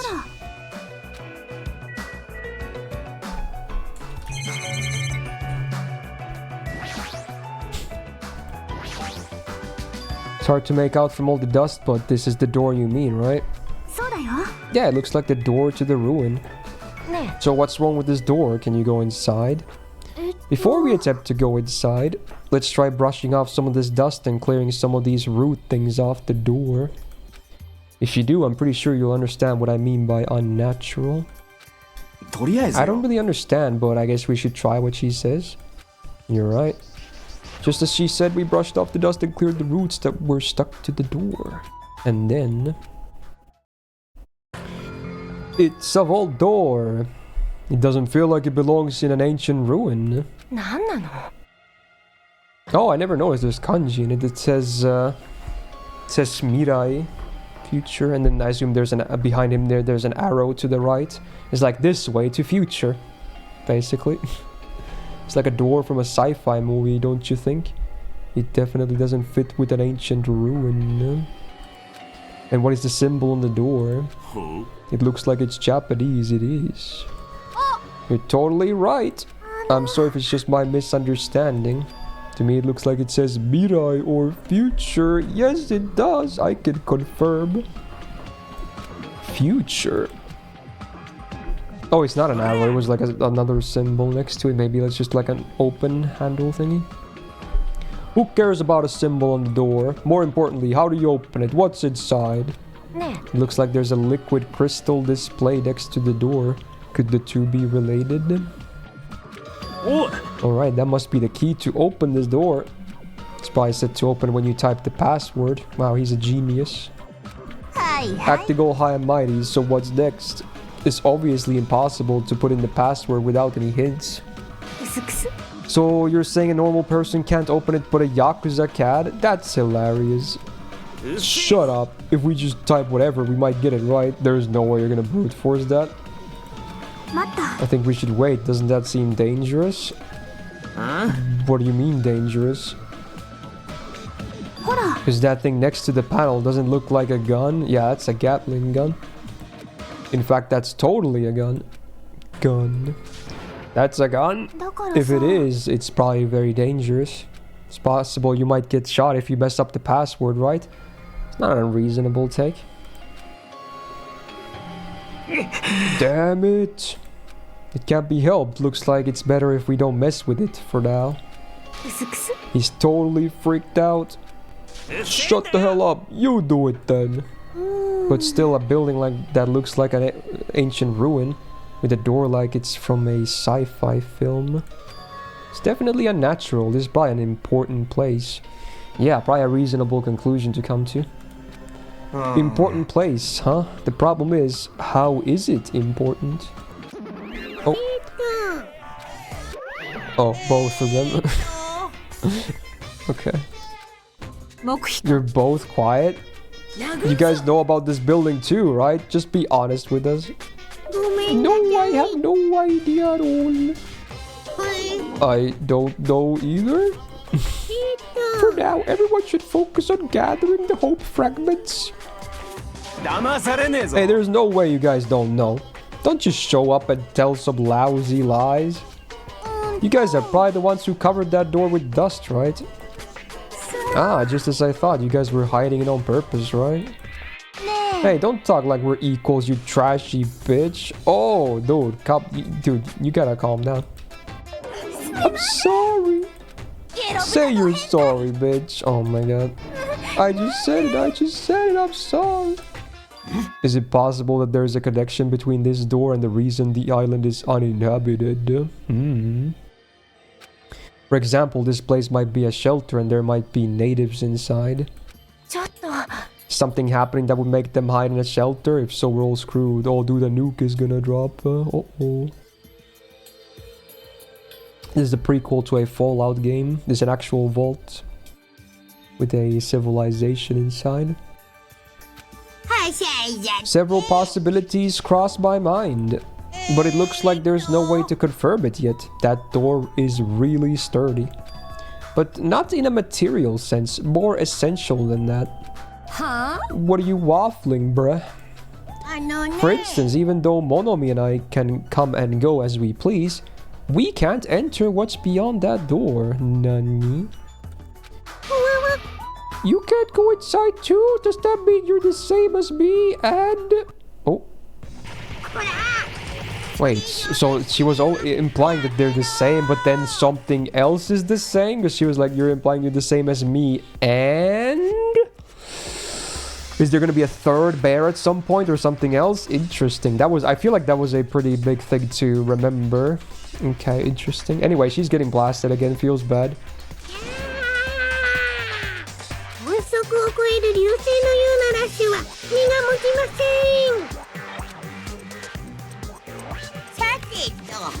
Now that I've shut up my sister with a fantastic Pegasus meteor fist, this is the mystery of Jabberwock Island. A mystery that even Monomi and I can't solve. That's why I have high expectations for you guys. One day you'll be able to solve that mystery. That seems easy enough. All we gotta do is remember what that black and white Tanuki said before. Hey, why are there 16 of you? If a total of 15 students from Hope's Peak were arranged to come to this island. Despite a traitor I don't even know about hiding among us. Among us. Just kidding.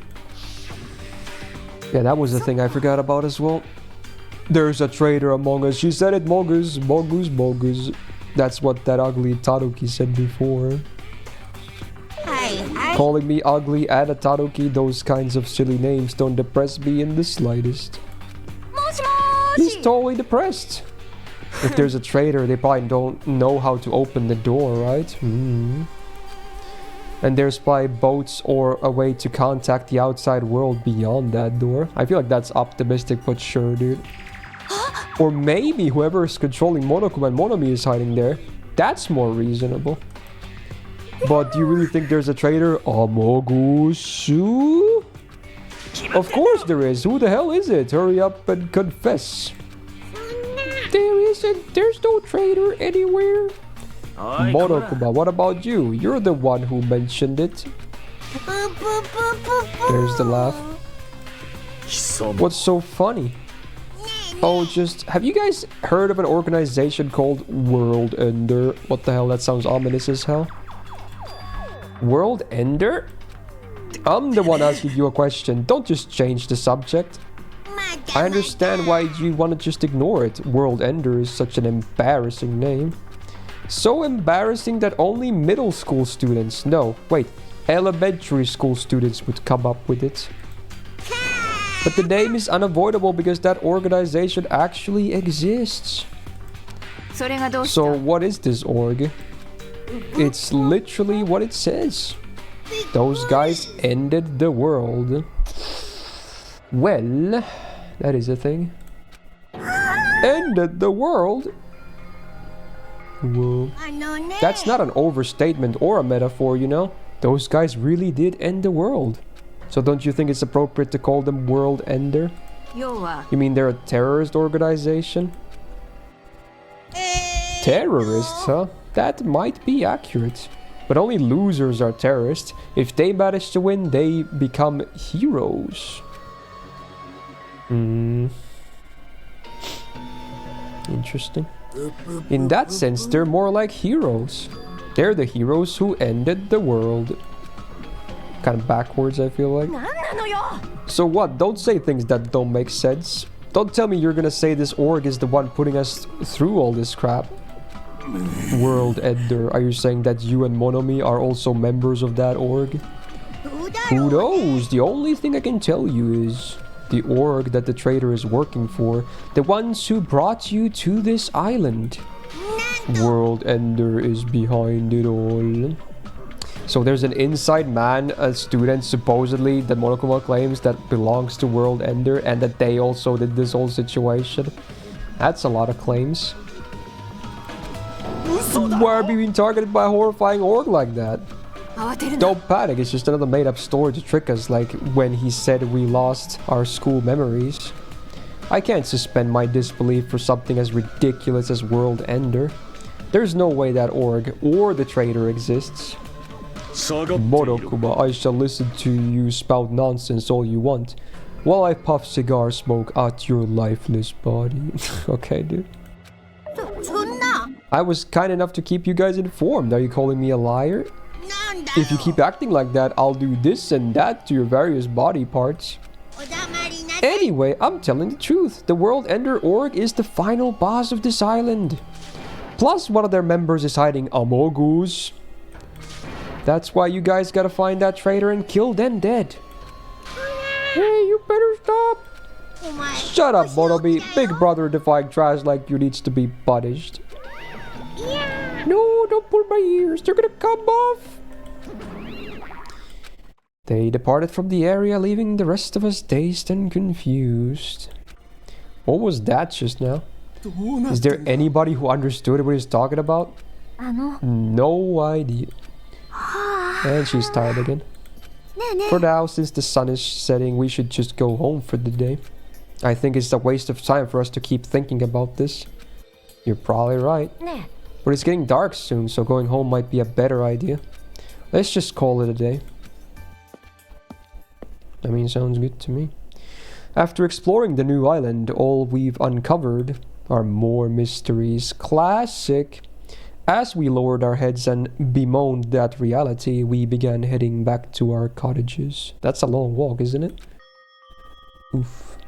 There he is, back home. I'm dead tired from walking around all day. Jeez, I don't know what the hell's going on, but it's starting to make my head hurt. Ancient ruins, strange doors, traitors, and world ender. I have no idea what's going on anymore, and I don't even feel anxious about it. I guess I should go to sleep for now. You do that. With that, I laid my exhausted body onto the bed and closed my eyes. Oh, theater time. What kind of social commentary do we have for this stream? My least favorite food is definitely crab. I also don't like shrimp, apples, tomatoes, and seasoned trout eggs. Very specific. I don't like red foods at all. Red foods are red because they have crab inside of them. Is that how that works? I don't think so, but okay. It's actually a conspiracy by the crab industry to try and make me overcome my disgust. Okay, he's off the deep end, dude. There's no way I'd fall for that. I will never, ever eat red foods. You see, our society is filled with various hidden conspiracies that are closer than you might think. Make sure you guys be careful too. Thank you for this totally legit information, Borakuba. Boarding time. Enjoying that drink?